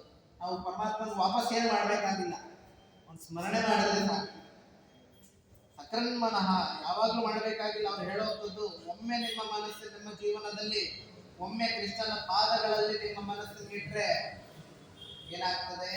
ಮತ್ತೆ ಯಮಂ ಪಾಶ ಭೃತಶ್ಚ ತದ್ಭಟಾನ್, ಯಮಭಟ್ಟರು ನಿಮ್ಮ ಹತ್ರ ಬರೋದೇ ಇಲ್ಲ. ಸ್ವಪ್ನೇಪಿ ಪಶ್ಯಂತಿ ಚೀರ್ಣ ನಿಷ್ಕೃತ, ಸ್ವಪ್ನದಲ್ಲೂ ಅವ್ರು ಬರ್ಲಿಕ್ಕೆ ಆಗೋದಿಲ್ಲ. ಕಿಮುತ ನೀವು ಸ್ಮರಣೆ ಪ್ರತಿನಿತ್ಯ ಮಾಡ್ತಿದ್ರೆ ಎಲ್ಲಿಂದ ಈ ಭಯ? ನಾವು ಬ್ರಾಹ್ಮಣ ಜನ್ಮ ಬಂದಾಗ ಕೆಳಗಿಳಿಬಾರದು, ಮತ್ತೆ ಮೇಲ್ಮೇಲೆ ಹತ್ಕೊಂಡು ಹೋಗ್ಬೇಕು. ಅದಕ್ಕೋಸ್ಕರವಾಗಿ ಎಲ್ಲ ಪ್ರಯತ್ನಗಳು, ಸಾಧನೆಗಳು ಅದನ್ನ ಮಾಡಿಸಲಿಕ್ಕೆ ಬಂದಿದ್ದಾರೆ. ನಾವು ಮಾಡಬೇಕಾಗಿರೋದು ಒಂದೇ ಕರ್ತವ್ಯ ಇರುವಂಥದ್ದು. ಏನ್ ಮಾಡ್ತಿದ್ದಾಳೆ? ಅದಕ್ಕೋಸ್ಕರವಾಗಿ ಆ ಸ್ವರೂಪವನ್ನ ಧಾರಣೆ ಮಾಡಿಕೊಂಡು ಬರ್ತಿದ್ದಾಳಂತೆ ಭೂದೇವಿ, ಧರಣಿದೇವಿ. ದೈನ್ಯದಿಂದ ಕೆಳಗೋತಾ ಇದ್ದಾಳೆ. ಯಾಕೆ? ಎಲ್ಲಿ ಬಂದಿದ್ದಾಳೆ ಅಂದ್ರೆ ಚತುರ್ಮುಖ ಬ್ರಹ್ಮದೇವರ ಹತ್ರ ಬಂದಿದ್ದಾಳಂತೆ. ಯಾತಕ್ಕೋಸ್ಕರ? ದೈನ್ಯವಾಗಿ ಪಡೆದುತ್ತಾ ಇದ್ದಾಳೆ. ತನ್ನ ಬಗ್ಗೆ ನಮ್ಗೆ ಯಾರಾದ್ರೂ ಕಾಪಾಡ್ರಿ, ತುಂಬಾ ಭಾರವಾಗಿದೆ, ನನಗೆ ರಕ್ಷಣೆ ಮಾಡ್ರಿ ಅಂತ ಕೇಳ್ಕೊಳ್ಳುವಂತೆ ಆ ಗೋರೂಪವನ್ನ ಧಾರಣೆ ಮಾಡ್ಕೊಂಡು ಬರ್ತಿದ್ದಾರೆ. ಒಬ್ರು ಕವಿ ವರ್ಣನೆ ಮಾಡ್ತಾರೆ, ಒಂದು ತೆಂಗಿನ ಮರ ಬಗ್ಗತ್ರಿ, ಎಲ್ಲವನ್ನ ಕೊಡುವಂಥದ್ದು. ತೆಂಗಿನ ಮರ, ಬಾಳೆ ಮರ ಬಗ್ಗತ್ತಂತೆ. ಆದರೆ ಬಗ್ಗದೇ ಇರುವಂತ ಒಂದೇ ಯಾವುದು ಅಂದ್ರೆ ಅದು ಮನುಷ್ಯ. ಯಾಕೆಂದ್ರೆ ಅಹಂಕಾರ ಇರೋದ್ರಿಂದ ಬಗ್ಗೋದಿಲ್ಲ. ನಮ್ಮ ಹಿಂದಿನ ಕಾಲದಲ್ಲಿ ದೇವಸ್ಥಾನಗಳಲ್ಲಿ ನೋಡಿರ್ಬೋದು, ಹೆಂಗಿರ್ತಿತ್ತು ಅಂದ್ರೆ ತುಂಬಾ ಕುಳ್ಳಗಿರ್ತಿತ್ತು. ಆ ದ್ವಾರಗಳು ಹೆಂಗಿತ್ತು ಅಂದ್ರೆ ನೀವು ಬಗ್ಕೊಂಡು ಹೋಗ್ಬೇಕು. ಏನ್ ಸಂಕೇತ ಅಂದ್ರೆ ನೀವು ಪರಮಾತ್ಮನ ಹತ್ರ ಹೋಗ್ಬೇಕಾದ್ರೆ ಎದೆ ಶಟ್ಕೊಂಡು ಹೋಗ್ಬಾರ್ದು. ನೀವು ತಲೆಯನ್ನ ಬಗ್ಗಿಸಿ ಪರಮಾತ್ಮನ ಎದುರು ಹೋಗ್ಬೇಕು ಅಂತ ಸೂಚನೆ ಅದು. ಅದಕ್ಕೋಸ್ಕರವಾಗಿ ಹಂಗೆ ಮಾಡ್ತಿದ್ರು. ನಾವು ಪರಮಾತ್ಮನ ಹತ್ರ ನೀರ ಹೆಂಗಿರ್ಬೇಕು ಅಂದ್ರೆ ಯಾರು ಬೇಕಾದ್ರೂ ಕಾಪಾಡ್ತಾರ್ರಿ, ಯಾರು ಬೇಕಾದ್ರೂ ನಮ್ಮಪ್ಪ ಇದ್ದಾರೆ ಕಾಪಾಡ್ತಾರೆ, ನಮ್ಮಮ್ಮ ಇದ್ದಾರೆ, ಬಂಧುಗಳಿದ್ದಾರೆ ತಿಳ್ಕೊಂಡ್ಬಿಡ್ರಿ. ಅವರೆಲ್ಲರೂ ಹೇಳ್ತಾರೆ ನಿಮ್ಮ ಕಷ್ಟ ಕಾಲದಲ್ಲಿ ನಾವಿದ್ದೀವಿ ಅಂತ ಹೇಳ್ತಾರೆ. ಅದಕ್ಕೆ ಅರ್ಥ ಏನ್ ಗೊತ್ತಾ?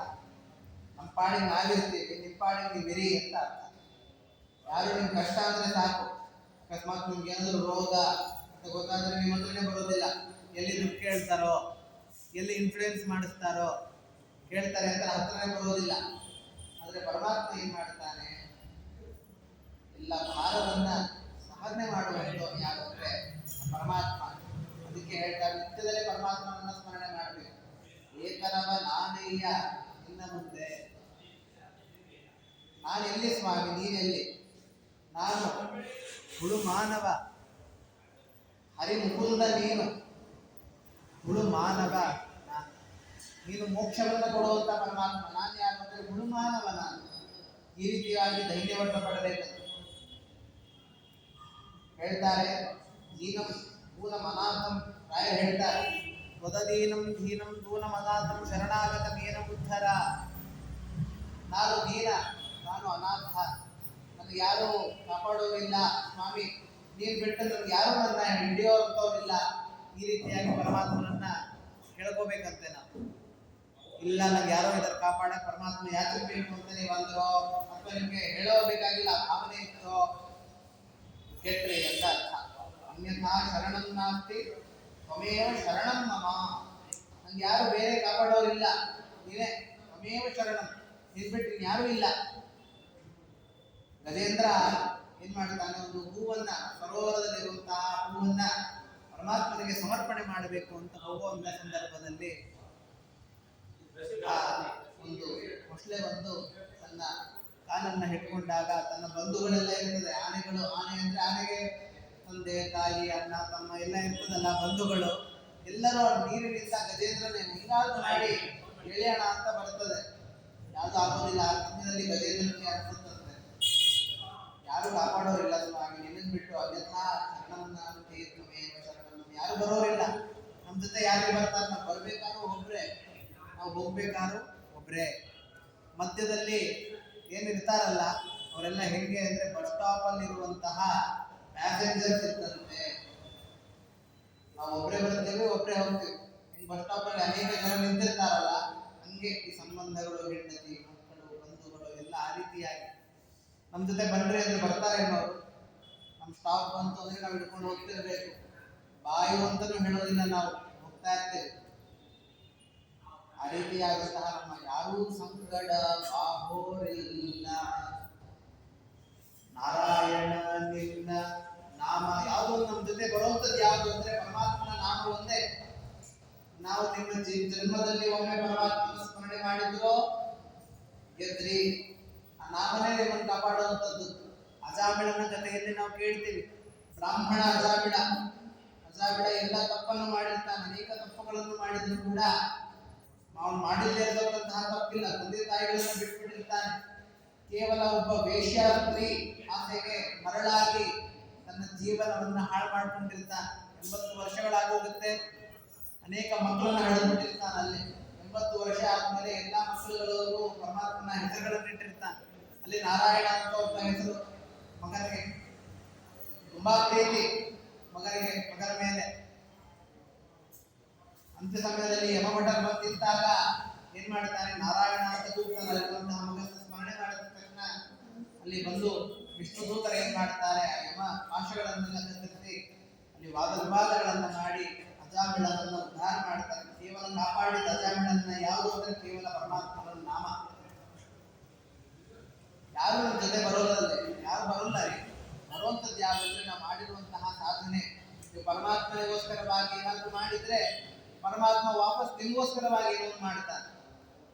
ನಾವೇನು ಮಾಡಲ್ಲ, ನಮ್ಗೆಲ್ಲ ಬೇಕು ಅಂದ್ರೆ ಅದು ಆಗುವಂಥದ್ದಲ್ಲ.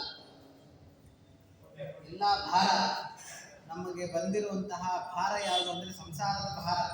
ಪ್ರವಚನಕ್ಕೆ ಯಾಕೆ ಬರಲಿಲ್ಲ ಅಂದ್ರೆ ಸಂಸಾರದ ಭಾರ ಅಂತ ಹೇಳ್ತೀವಿ. ನಮ್ಗೇನೋ ಆರೋಗ್ಯದ ತಾಪತ್ರೆ ಅದು ಇದು ಅದಕ್ಕೋಸ್ಕರ ನಿರಂತರವಾಗಿ ಬರಲಿಲ್ಲ ಅಂತ ಕಾರಣ ಹೇಳ್ತೀವಿ, ಸಂಸಾರದ ಬಾಧೆಯನ್ನ ಹೇಳ್ತೀವಿ, ಭಾರವನ್ನ ಹೇಳ್ತೀವಿ. ಎಲ್ಲ ಭಾರವನ್ನ ಅಪಹರಣೆ ಮಾಡುವಂತಹ ಶಕ್ತಿ ಯಾರಿಗಿದೆ ಅಂದ್ರೆ ಭಗವಂತನಿಗೆ ಮಾತ್ರ ಇರುವಂಥದ್ದು. ಅದಕ್ಕೆ ಅವನ್ನ ಏನಂತ ಹೇಳ್ತಾರೆ, ಭಾರಭೃತ್ ಕಥಿತೋ ಯೋಗಿ ಯೋಗೇಶ ಸರ್ವಕಾಮಲಃ.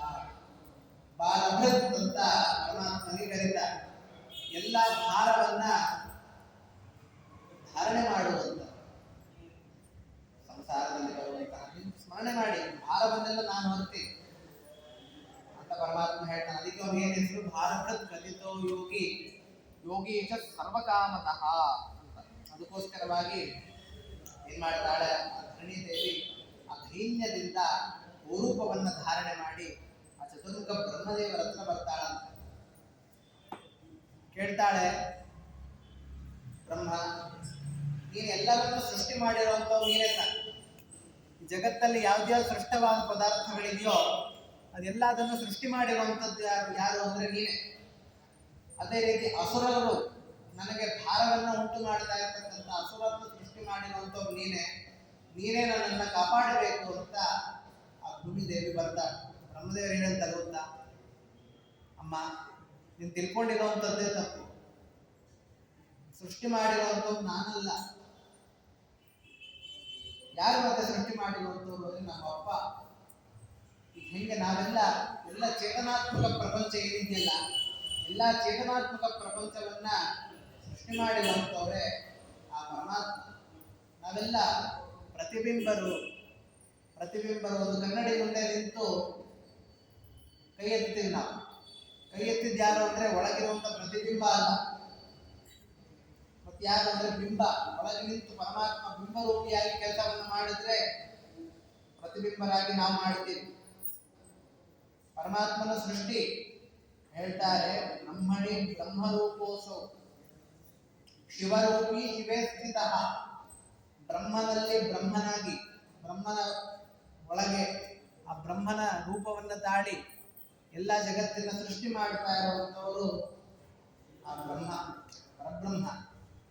ಶಿವನಲ್ಲಿ ಇದ್ದು ಎಲ್ಲವನ್ನು ಲಯ ಮಾಡ್ತಾ ಇರುವಂತವ್ರು ಯಾರು ಅಂದ್ರೆ ಶಿವರೂಪಿ ಶಿವೇ ಸ್ಥಿತ. ಶಿವನಲ್ಲಿ ಆ ಶಿವಂದೇ ಒಂದು ರೂಪವನ್ನು ತಾಳಿರುವಂತವನು ಭಗವಂತ. ಎಲ್ಲವನ್ನು ಲಯ ಮಾಡ್ತಾ ಇರೋನು ಅವನೇ. ಅದಕ್ಕೆ ಜಗತ್ತಿನ ಸೃಷ್ಟಿ ಸ್ಥಿತಿ ಲಯ ನಿಯಮನ ಜ್ಞಾನ ಅಜ್ಞಾನ ಒಂದು ಮೋಕ್ಷಗಳನ್ನು ಕೊಡ್ತಾ ಇರುವಂತವರು ಯಾರು ಅಂದ್ರೆ ಪರಮಾತ್ಮನೇ ಹೊರತು ಬೇರೆ ಯಾರಲ್ಲಮ್ಮ. ನಾನು ಮಾಡ್ತಾ ಇಲ್ಲ ಇದನ್ನೆಲ್ಲ. ಅದರಿಂದ ನಾವೇನ್ ಮಾಡೋಣ ಅಂದ್ರೆ ನಮ್ಮ ಅಪ್ಪನ ಹೋಗಿ ಕೇಳೋಣ, ನೀನು ಒಬ್ಳೆ ಹೋಗ್ಬೇಡ, ನಿನ್ ಜೊತೆ ನಾವು ಎಲ್ಲ ಬರ್ತೀವಿ ಅಂತ ಏನ್ ಮಾಡ್ತಾರಂತೆ. ಎಲ್ಲರೂ ಕೂಡ ಆ ಭೂಮಿದೇವಿ ಜೊತೆ ಆ ಪರಮಾತ್ಮನ ಕ್ಷೀರ ಸಮುದ್ರದ ದಂಡೆಗೆ ಹೋಗಿ ನಿಂತ್ಕೊಳ್ತಾರಂತೆ. ಕ್ಷೀರ ಸಮುದ್ರದ ದಂಡೆಗೆ ಹೋಗಿ ಹೇಳ್ತಾರೆ, ಸ್ಥಿರಾಸನಃ ಪ್ರಾಣಗಣಾನ್ನಿಯಮ್ಯ ಪ್ರಚಕ್ರಮೇ ಪ್ರಾಂಜಲಿರಾತ್ಮ ವಿದ್ಯಾ. ಚತುರ್ಮುಖ ಬ್ರಹ್ಮದೇವರು ಏನ್ ಮಾಡ್ತಾರೆ, ಸ್ಥಿರಾಸನದಲ್ಲಿ ಕೊಡ್ತಾರೆ, ಪ್ರಾಣಾಯಾಮಾದಿಗಳನ್ನು ಮಾಡ್ತಾರೆ. ಪ್ರಚಕ್ರಮೇ ಪ್ರಾಂಜಲಿರಾತ್ಮ ವಿದ್ಯಾ, ಪರಮಾತ್ಮನ ಸಮಾಧಿ ವಸ್ತಾ ಹೋಗಿ ಪರಮಾತ್ಮನ ಸ್ಮರಣೆಯನ್ನು ಮಾಡ್ತಾರೆ. ನೋಡ್ರಿ, ಚತುರ್ಮುಖ ಬ್ರಹ್ಮದೇವರು ಸತ್ಯಾವಕಾಲಿ ಮುನಿಗಳು ಮಧ್ವಿಜಯದಲ್ಲಿ ವರ್ಣನೆ ಮಾಡ್ತಾರೆ. ವಚನ ಪಶ್ಯತಿ ನಾಪಿನ ಬದ್ಧತೆ. ಪ್ರತಿಕ್ಷಣ ಪರಮಾತ್ಮನ ದರ್ಶನವನ್ನು ಮಾಡ್ತಿರ್ತಾರೆ, ಪ್ರತಿಕ್ಷಣ ಪರಮಾತ್ಮನ ನಮಸ್ಕಾರ ಮಾಡ್ತಿರ್ತಾರೆ. ಅಂತವ್ರಿಗೆ ಪರಮಾತ್ಮ ಕಾಣಿಸೋದಿಲ್ಲ. ಪರಮಾತ್ಮ ಯಾರಿಗೆ ಕಾಣಿಸ್ಬೇಕು ಅಂತ ಇಚ್ಛೆ ಇದ್ರೆ ಅವ್ರಿಗೆ ಕಾಣಿಸ್ತಾನೆ. ಅದಕ್ಕೆ ವೇದದಲ್ಲಿ ಹೇಳ್ತಾರೆ, ಯಮಯಮೇಶ ವೃಣತೆ ತೇನ ಲಭ್ಯ ತಸ್ಯೇಷ ಆತ್ಮ ವಿವೃಣತೆ ತನ್ನುಷ್ವ. ನೀವೇನ್ ಬೇಕಾದ್ರೆ ಸಾಧನೆ ಮಾಡ್ರಿ, 100 ವರ್ಷ ಸಾಧನೆ ಮಾಡ್ರಿ, ಪರಮಾತ್ಮನಿಗೆ ಕಾಣಿಸ್ಬೇಕು ಅಂತ ನಿಯಮ ಇಲ್ಲ. ಪರಮಾತ್ಮ ಯಾರಿಗೆ ಕಾಣಿಸ್ತಾನೆ ಅಂದ್ರೆ ಅವನು ಇಚ್ಛೆ ಪಟ್ರೆ ಕಾಣಿಸ್ತಾನೆ. ಧ್ರುವರಾಜ ತಪಸ್ ಮಾಡಿರುವಂಥದ್ದು ಕೇವಲ 6 ತಿಂಗಳು. ಅನೇಕ ಋಷಿಗಳು ತಪಸ್ ಮಾಡಿರುವಂತ ಕಾಲ ಎಷ್ಟು? 10,000 ವರ್ಷ, ಸಾವಿರಾರು ವರ್ಷಗಳು ತಪಸ್ ಮಾಡಿದ್ಮೇಲೆ ಕಾಣಿಸ್ತಾನೆ. ಪರಮಾತ್ಮ ಇಚ್ಛೆ ಇತ್ತು ಕಾಣಿಸ್ಬೇಕು ಅಂದ್ರೆ ಯಾರಿಗೆ ಬೇಕಾದ್ರೆ ಕಾಣಿಸ್ತಾನೆ. ನಿಯಮ ಇಲ್ಲ ಪರಮಾತ್ಮನಿಗೆ, ಆರ್ಡರ್ ಇಲ್ಲ. ಪರಮಾತ್ಮ ಇಚ್ಛೆ ಇತ್ತು ಅಂದ್ರೆ ಸಾಕು, ಪರಮಾತ್ಮ ಅಭಿವ್ಯಕ್ತನಾಗ್ತಾನೆ. ಅಂತಹ ಚತುರ್ಮುಖ ಬ್ರಹ್ಮದೇವರು ಏನ್ ಮಾಡ್ತಾ ಇದ್ದಾರೆ, ಸ್ಥಿರಾಸನ. ನೋಡ್ರಿ, ಸ್ಥಿರಾಸನ ಅಂತ ಒಂದು ಶಬ್ದವನ್ನು ಹೇಳಿದ್ದಾರೆ, ಸ್ವಾರಸ್ಯಕವಾದ ಶಬ್ದ. ನಾವು ಪರಮಾತ್ಮನನ್ನ ಕಾಣಬೇಕು ಅಂದ್ರೆ ನಮಗೆ ಮುಖ್ಯವಾಗಿ ಬೇಕಾಗಿರುವಂತದ್ದು ಯಾವುದು ಅಂದ್ರೆ ಸ್ಥಿರಾಸನ, ಆಸನ ಶುದ್ಧಿ ಇರಬೇಕು. ಏನದು ಆಸನ ಶುದ್ಧಿ ಅಂದ್ರೆ? ಒಂದೇ ಕಡೆ ಕೂತ್ಕೊಂಡಿರುವಂಥದ್ದು. ನೀವು 5 ನಿಮಿಷ ಕೂತ್ಕೊಂಡ್ರೆ ಸಾಕು. ನೀವು ಕಣ್ಣು ಮುಚ್ಕೊಂಡು ಧ್ಯಾನ ಮಾಡಿದಾಗ ಕೂತ್ಕೊಂಡ್ರೆ ನಿಮ್ಮ ಕಿವಿ, ನೀವು ಧ್ಯಾನ ಎಲ್ಲಿ ಮಾಡ್ತಿದ್ದೀರೋ ಅಲ್ಲೇ ಇರಬೇಕು. ಇಂದ್ರಿಯ ನಿಗ್ರಹ ಇರಬೇಕು, ಇಂದ್ರಿಯ ನಿಗ್ರಹವನ್ನ ಮಾಡಬೇಕು. ನೀವು ಕಣ್ಣು ಮುಚ್ಚಿರ್ತೀರಿ, ಧ್ಯಾನ ಎಲ್ಲ ಬೇರೆ ಕಡೆ ಇರ್ತದೆ. ಇವತ್ತೇ ನಡೆವೆ, ನಾಳೆ ನಡೆವೆ, ಸುಮ್ಮನೆ ಧ್ಯಾನ ಮಾಡ್ತಾ ಇರೋದು. ಗಾಯತ್ರಿ ಜಪವನ್ನು ಮಾಡ್ತಿರ್ತಾರೆ. ಗಾಯತ್ರಿ ಜಪ ಮಾಡುವಂಥದ್ದು ಎಷ್ಟು ಗಂಟೆಗೆ ಹೋಗ್ಬೇಕು ಆಫೀಸ್ಗೆ, ನಾಳೆ ಏನು ಮಾಡಬೇಕು, ಏನು ಕೆಲಸ, ಅದರದೇ ಯೋಚನೆ ನಡೀತಾ ಇರುತ್ತೆ. ಇದಲ್ಲ ಆಸನ ಶುದ್ಧಿ. ಅದಕ್ಕೋಸ್ಕರ ಬೇಕು ಗೊತ್ತಾ? ಈಗ ಒಂದು ಪಾತ್ರೆಯಲ್ಲಿ ನೀರಿರ್ತದೆ, ನೀರಿನಲ್ಲಿ ಚಂದ್ರನ ಬಿಂಬ ತೋರ್ತಾ ಇರುತ್ತೆ ಅನ್ಕೊಳ್ಳಿ. ಆ ಚಂದ್ರನ ಬಿಂಬ, ಆ ನೀರಿಗೆ ನೀವು ಒಂದು ಕಲ್ಲು ಹಾಕ್ಬಿಟ್ರೆ ಏನಾಗ್ತದೆ? ಆ ಚಂದ್ರನ ಬಿಂಬ ಹೊಟ್ಟೋಗ್ತದೆ. ಹೇಗೋ ನೀವು ಆಸನದಲ್ಲಿ ಕೂತಿರ್ತೀರಿ, ಆ ಕಡೆ ಈ ಕಡೆ ಅಲ್ಲಾಡೋದು, ಯಾವುದೋ ಕಡೆ ಯೋಚನೆ ಮಾಡ್ತಿದ್ರೆ ಏನಾಗ್ತದೆ? ನಿಮಗೆ ಒಳಗೆ ಬಂದಿರುವಂತಹ ರೂಪ, ಪರಮಾತ್ಮನ ಬಿಂಬ ರೂಪ ಕಾಣಿಸ್ಬೇಕು ಅಂದ್ರೆ ಆಸನ ಶುದ್ಧಿ ಬೇಕು. ಇಲ್ಲಾಂದ್ರೆ ಬರೋಕ್ ಸಾಧ್ಯನೇ ಇಲ್ಲ. ನಾವು ಯಾವತ್ತೋ ಒಂದು ದಿವಸ 3 ಪ್ರದಕ್ಷಿಣೆಗಳು ಹಾಕ್ಬಿಡ್ತೀವಿ, ನಮ್ಗೆ ಸೇವೆಯನ್ನ ಮಾಡ್ತೀವಿ, 3 ದಿವಸ ಪ್ರದಕ್ಷಿಣೆಗಳು ಹಾಕಿದ ಮಾತ್ರಕ್ಕೆ ದೇವ್ರ ನಮ್ಗೆ ಸ್ವಪ್ನದಲ್ಲಿ ಬರಲೇ ಇಲ್ಲ ಅಂದ್ರೆ ಬರ್ತಾನ? ನೀವು ಏನಾದ್ರೂ ಮಾಡಿದ್ರೆ ವಾಪಸ್ ಪರಮಾತ್ಮ ಮಾಡಿದ, ನೀವೇನು ಮಾಡಲಿಲ್ಲ ಅಂದ್ರೆ ಏನ್ ಮಾಡ್ತಾನ? ಆಸನ ಶುದ್ಧಿ ಮುಖ್ಯ. ಅದಕ್ಕೆ ಹೇಳಿದ್ರು, ಅಂತ ಚತುರ್ಮುಖ ಬ್ರಹ್ಮದೇವರೇ ಪರಮಾತ್ಮ ಕಾಣಿಸ್ಬೇಕು ಅಂದ್ರೆ ಇದೆಲ್ಲ ಮಾಡ್ಬೇಕು. ನಾವಿನ್ನೇನ್ ಮಾಡ್ಬೇಕ್ರಿ? ಸ್ಥಿರಾಸನ, ಪ್ರಾಣಗಣಾನ್ನಿಯಮ್ಯ, ಪ್ರಾಣಾಯಾಮ ಏನೋ ಮಾಡ್ಬೇಕು. ಪ್ರಾಣಾಯಾಮದಿಂದ ಏನಾಗ್ತದೆ ಅಂದ್ರೆ ನಮ್ಗೆ ಇಂದ್ರಿಯ ನಮ್ಮ ಹಿಡಿತಕ್ಕೆ ಬರ್ತದೆ. ಈ ಚವನ ಋಷಿಗಳು, ಹಿರಣ್ಯಕಶಿಪು ಅವರೆಲ್ಲ ಅನೇಕ ವರ್ಷಗಳು ತಪಸ್ಸು ಮಾಡಿದ್ರು, ಫಲ ಸಿಕ್ತವ್ರು.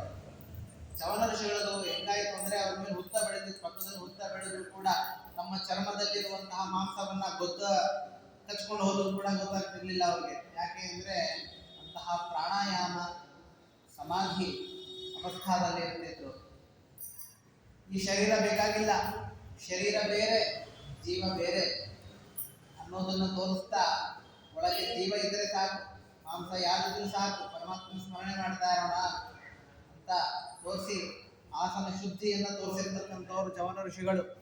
ಅವ್ರು ಎಲ್ಲಾ ಕಡೆ ಹುತ್ತ ಬೆಳೆದ್ರು ಕೂಡ ಕಣ್ಣಲ್ಲಿ ಬರ್ದಿಲ್ಲಂತೆ. ಯಾಕೆ ಅಂದ್ರೆ ಆ ತಪಸ್ಸಿನ ಶಕ್ತಿ ಕಣ್ಣಲ್ಲಿ ತೋರುತ್ತದೆ. ಅದಕ್ಕೋಸ್ಕರವಾಗಿ ಕಣ್ಣಿಗೆ ಬಂದಿರಲಿಲ್ಲಂತೆ. ಇದೆಲ್ಲ ವರ್ಣನೆ ಮಾಡ್ತಾರೆ.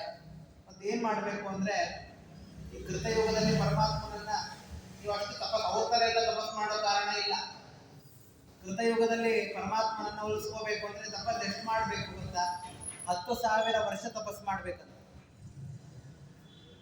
ಅದಾದ್ಮೇಲೆ ತ್ರೇತಾಯುಗದಲ್ಲಿ 8,000 ವರ್ಷ ತಪಸ್ ಮಾಡಬೇಕು. ದ್ವಾಪರ ಯುಗದಲ್ಲಿ 4,000 ವರ್ಷ ತಪಸ್ ಮಾಡಬೇಕಂತ. ಮತ್ತೆ ಕಲಿಯುಗದಲ್ಲಿ ಏನ್ ಮಾಡ್ಬೇಕು ಆಚಾರ್ಯ? ಅಡುಗೆ ಆಗೋದಂತ ಮನೆಯಲ್ಲಿ ಅನ್ನ ಕೆಟ್ಟಿರ್ತೀರಿ, ಅನ್ನ ಆಗೋ ತನಕ ಕಾಯಿರಿ, ಅಡುಗೆ ಮಾಡೋ ತನಕ ಕಾಯಿರಿ. ಅಡುಗೆ ಮಾಡೋ ತನಕ ನಿಮ್ಗೆ ಎಷ್ಟು ತಪಸ್ ಆಗ್ತದಲ್ಲ, ಸ್ವಲ್ಪ ಗಾಯತ್ರಿ ಜಪ, ಪರಮಾತ್ಮನ ವಿಗ್ರಹಗಳಿಗೆ ಅಭಿಷೇಕ, ನಿಮ್ಗೆ ಯಥಾಶಕ್ತಿ ನಿಮ್ಮ ಯೋಗ್ಯತಾನುಸಾರ ಎಷ್ಟೆಷ್ಟು ಆಗ್ತದೋ ಅಷ್ಟು ಮಾಡ್ರೆ ಸಾಕು. ಕಲಿಯುಗ ನಾವು ಅನ್ಕೋತೀವಿ, ನಮ್ಗೆ ಯಾಕಪ್ಪ ಕಲಿಯುಗದಲ್ಲಿ ಹುಟ್ಟಿಸ್ಬಿಟ್ರು, ತುಂಬಾ ಕಷ್ಟ ಇರೋದು. ಎಷ್ಟು ಎಲ್ಲ ದೈತ್ಯರ ಬಾಧೆ, ಅಕ್ಕಪಕ್ಕ ನೋಡಿದ್ರೆ ಎಲ್ಲ ನಮ್ಮನ್ನ ವಶೀಕರಣ ಮಾಡ್ತಾ ಇರ್ತದೆ. ಅಲ್ಲಿ ನೋಡ್ಬೇಕು ಅಂದ್ರೆ ಅಲ್ಲಿ ಹೋಗ್ಬೇಕು ಅನ್ಸುತ್ತೆ, ಟಿವಿ ನೋಡಿದ್ರೆ ಅದನ್ನೇ ನೋಡ್ಬೇಕು ಅನ್ಸ್ತಾ ಇರುತ್ತೆ.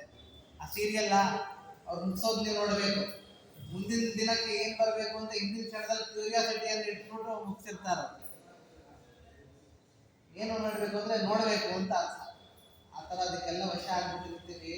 ನಾವೇನ್ ಮಾಡ್ಬೇಕು ಅಂದ್ರೆ, ನೀವು ಮಾಡುವಂತಹ ಧ್ಯಾನ ಅಲ್ಪಕಾಲ. ಕಲಿಯುಗ ಯಾತಕ್ಕೆ ಶ್ರೇಷ್ಠ ಗೊತ್ತಾ? ಎಲ್ಲಾ ಯುಗಕ್ಕಿಂತ ಸಾಧನೆ ಮಾಡ್ಲಿಕ್ಕೆ ಕಲಿಯುಗ ಶ್ರೇಷ್ಠ. ಯಾಕೆಂದ್ರೆ ಅಷ್ಟು ನಿಮ್ಗೆ ಸ್ಟ್ರಿಕ್ಟ್ ಇಲ್ಲ. ನೀವು ಹೆಂಗ್ ಮಾಡಿದ್ರು ಕೂಡ ಪರಮಾತ್ಮ ಹೆಂಗೋ ಒಂದು ಕೃಪಾದಿಂದ ಕರುಣೆ ಮಾಡಿಬಿಡ್ತಾ. ಇದೇ ತಪ್ಪು ನೀವು ಬೇರೆ ಯುಗದೊಳಗೆ ಮಾಡಿದ್ರೆ ಶಿಕ್ಷೆ ಭಯಂಕರವಾಗಿ ಇರ್ತದೆ. ಇದು ಕಲಿಯುಗದಲ್ಲಿ ಹಂಗಲ್ಲ. ಪರಮಾತ್ಮ ಕೃಪಾದಿಂದ ಕಲಿಯುಗದ ಜನರನ್ನು ನೋಡ್ತಿರ್ತಾನೆ. ಇದು ಒಂದು ಮಹತ್ವದ ವಿಚಾರ. ಇದನ್ನ ಎಲ್ಲ ಹೇಳಿ ಇಂದ್ರಿಯ ನಿಗ್ರಹವನ್ನು ಮಾಡಿ ಇದೆಲ್ಲ ಸ್ಥಿರಾಸನ ಪ್ರಾಂಜಲಿರಾತ್ಮವಿದ್ಯಾ, ಆತ್ಮವಿದ್ಯಾದಿಂದ ಪರಮಾತ್ಮನನ್ನ ಸ್ಮರಣೆಯನ್ನು ಮಾಡಿ ಪರಮಾತ್ಮನ ಎಲ್ಲ ದೇವತೆಗಳು, ಎಲ್ಲ ಋಷಿಗಳು, ಮುನಿಗಳು, ಆ ಗೋರೂಪವನ್ನು ಧಾರಣೆ ಮಾಡಿರ್ತಕ್ಕಂತಹ ಧರಣಿ ದೇವಿ ಎಲ್ಲರೂ ಕೂಡ ಆ ಕ್ಷೀರ ಸಮುದ್ರದಲ್ಲಿ ಪರಮಾತ್ಮನನ್ನ ಸ್ಮರಣೆ ಮಾಡ್ತಿರ್ತಾರೆ. ಪರಮಾತ್ಮ ಮುಂದೆ ಬರ್ತಾರೆ. ಮುಂದೆ ಏನ್ ಮಾಡ್ತಾರೆ ಪರಮಾತ್ಮ ಎಂಬುದನ್ನ ನಾಳೆ ದಿನ ತಿಳಿಸೋಣ ಅಂತ ಹಂಗೆ ವಾದಿರಾಜ ತೀರ್ಥರ ಒಂದು 5 ನಿಮಿಷ ಅವರ ಚರಿತ್ರೆಯನ್ನ ಹೇಳ್ತೀನಿ. ಹೇಳ್ತಾರೆ, ಗಮನಾಸನ ಸಂಕಥಾದಿಲೀನ ಸ್ಮೃತಿ ಮಾತ್ರೇಣ ಭವಾಪವರ್ಗಧಾತ್ರಿ ಅಂತ ಹೇಳ್ತಾರೆ. ವಾದಿರಾಜ ತೀರ್ಥರು ಮಹಾನುಭಾವರು. ನಮಗೆ ಮಾಧ್ವ ಸಮಾಜಕ್ಕೆ ಕೊಟ್ಟಿರ್ತಕ್ಕಂತಹ ಕೊಡುಗೆ ಏನಿದೆಯಲ್ಲ ಅದು ಅಪಾರವಾದಂತಹ ಕೊಡುಗೆ. ಅವರು 1480 ಇಂದ 1600 ವರ್ಷದ ತನಕ ತಮ್ಮ ಜೀವನದಲ್ಲಿ ನಿತ್ಯದಲ್ಲಿ ಭಗವಂತನನ್ನ ಸ್ಮರಣೆಗಳನ್ನು ಮಾಡುತ್ತಾ ನಮ್ಮೆಲ್ಲರನ್ನು ಉದ್ಧಾರ ಮಾಡಿಕೋಸ್ಕರವಾಗಿ ಭೂಮಿಯಲ್ಲಿ ಅವತಾರ ಮಾಡಿರುವಂತಹ ಕಾಲದ ಪರಿಣಿತಿ ಎಷ್ಟು ಅಂದ್ರೆ 120 ವರ್ಷಗಳು. ನಾವು ಪಂಚಾಂಗ ಶ್ರವಣದಲ್ಲಿ ಕೇಳ್ತೀವಿ ಕಲಿಯುಗದ ಆಯುಷ್ಯ ಎಷ್ಟು ಅಂದ್ರೆ 120 ವರ್ಷ. ಆದ್ರೆ ನಮ್ದೆಲ್ಲ ಎಷ್ಟು, ಇನ್ನೊಂದು 50 ವರ್ಷ ಆದ್ರೆ 60 ವರ್ಷ ಅಂತ ಇರೋದೇ ಇಲ್ಲ. ಎಲ್ಲ ಕಡಿಮೆ ಆಗ್ತಾ ಬರ್ತಿದೆ. ಹೆಂಗೋ ಹಂಗೆ ಕೂಡ ಇದೇನಾಗ್ತಾ ಇದೆ. ಅವರು 120 ವರ್ಷ ನಮ್ಮ ಜೀವನವನ್ನ ನಡೆಸಿರ್ತಕ್ಕಂತಹ ಮಹಾನುಭಾವರು. ಅವರು ತಮ್ಮ 8ನೇ ವರ್ಷಕ್ಕೆ ಸನ್ಯಾಸವನ್ನ ಸ್ವೀಕಾರ ಮಾಡ್ತಾರೆ. ಅರ್ಥಾತ್ 112 ವರ್ಷ ಸನ್ಯಾಸದಲ್ಲಿ ಇರ್ತಾರೆ. ಬ್ರಹ್ಮಚರ್ಯಾಶ್ರಮವನ್ನ ಅನುಭವಿಸ್ತಾರೆ. 2 ಆಶ್ರಮವನ್ನು ಸ್ಕಿಪ್ ಮಾಡಿಬಿಡ್ತಾರೆ. ಯಾವುದು ಅಂದ್ರೆ ವಾನಪ್ರಸ್ಥ, ಗೃಹಸ್ಥಾಶ್ರಮ. ಅದು ಬೇಕಾಗಿಲ್ಲ. ಡೈರೆಕ್ಟವಾಗಿ ಸನ್ಯಾಸಾಶ್ರಮವನ್ನು ಸ್ವೀಕಾರ ಮಾಡ್ತಾರೆ. ಸನ್ಯಾಸ ಅಂದ್ರೆ ಏನು ಅಂದ್ರೆ ನ್ಯಾಸ ಅಂದ್ರೆ ಇಡೋದು ಅಂತ ಅರ್ಥ. ಸನ್ಯಾಸ ಅಂದ್ರೆ ನಿತ್ಯದಲ್ಲಿ ಪರಮಾತ್ಮನಲ್ಲಿ ತಮ್ಮ ಚಿತ್ತವನ್ನ ಇಡುವಂಥದ್ದು ಏನಿದೆಯಲ್ಲ ಅದಕ್ಕೆ ಸನ್ಯಾಸ. ಎಲ್ಲಾ ವಿಷಯಗಳನ್ನ ಬಿಡೋದು ಅಂತ ಒಂದು ಅರ್ಥ. ಚೆನ್ನಾಗಿ ನ್ಯಾಸ ಅಂದ್ರೆ ಬಿಡೋದು.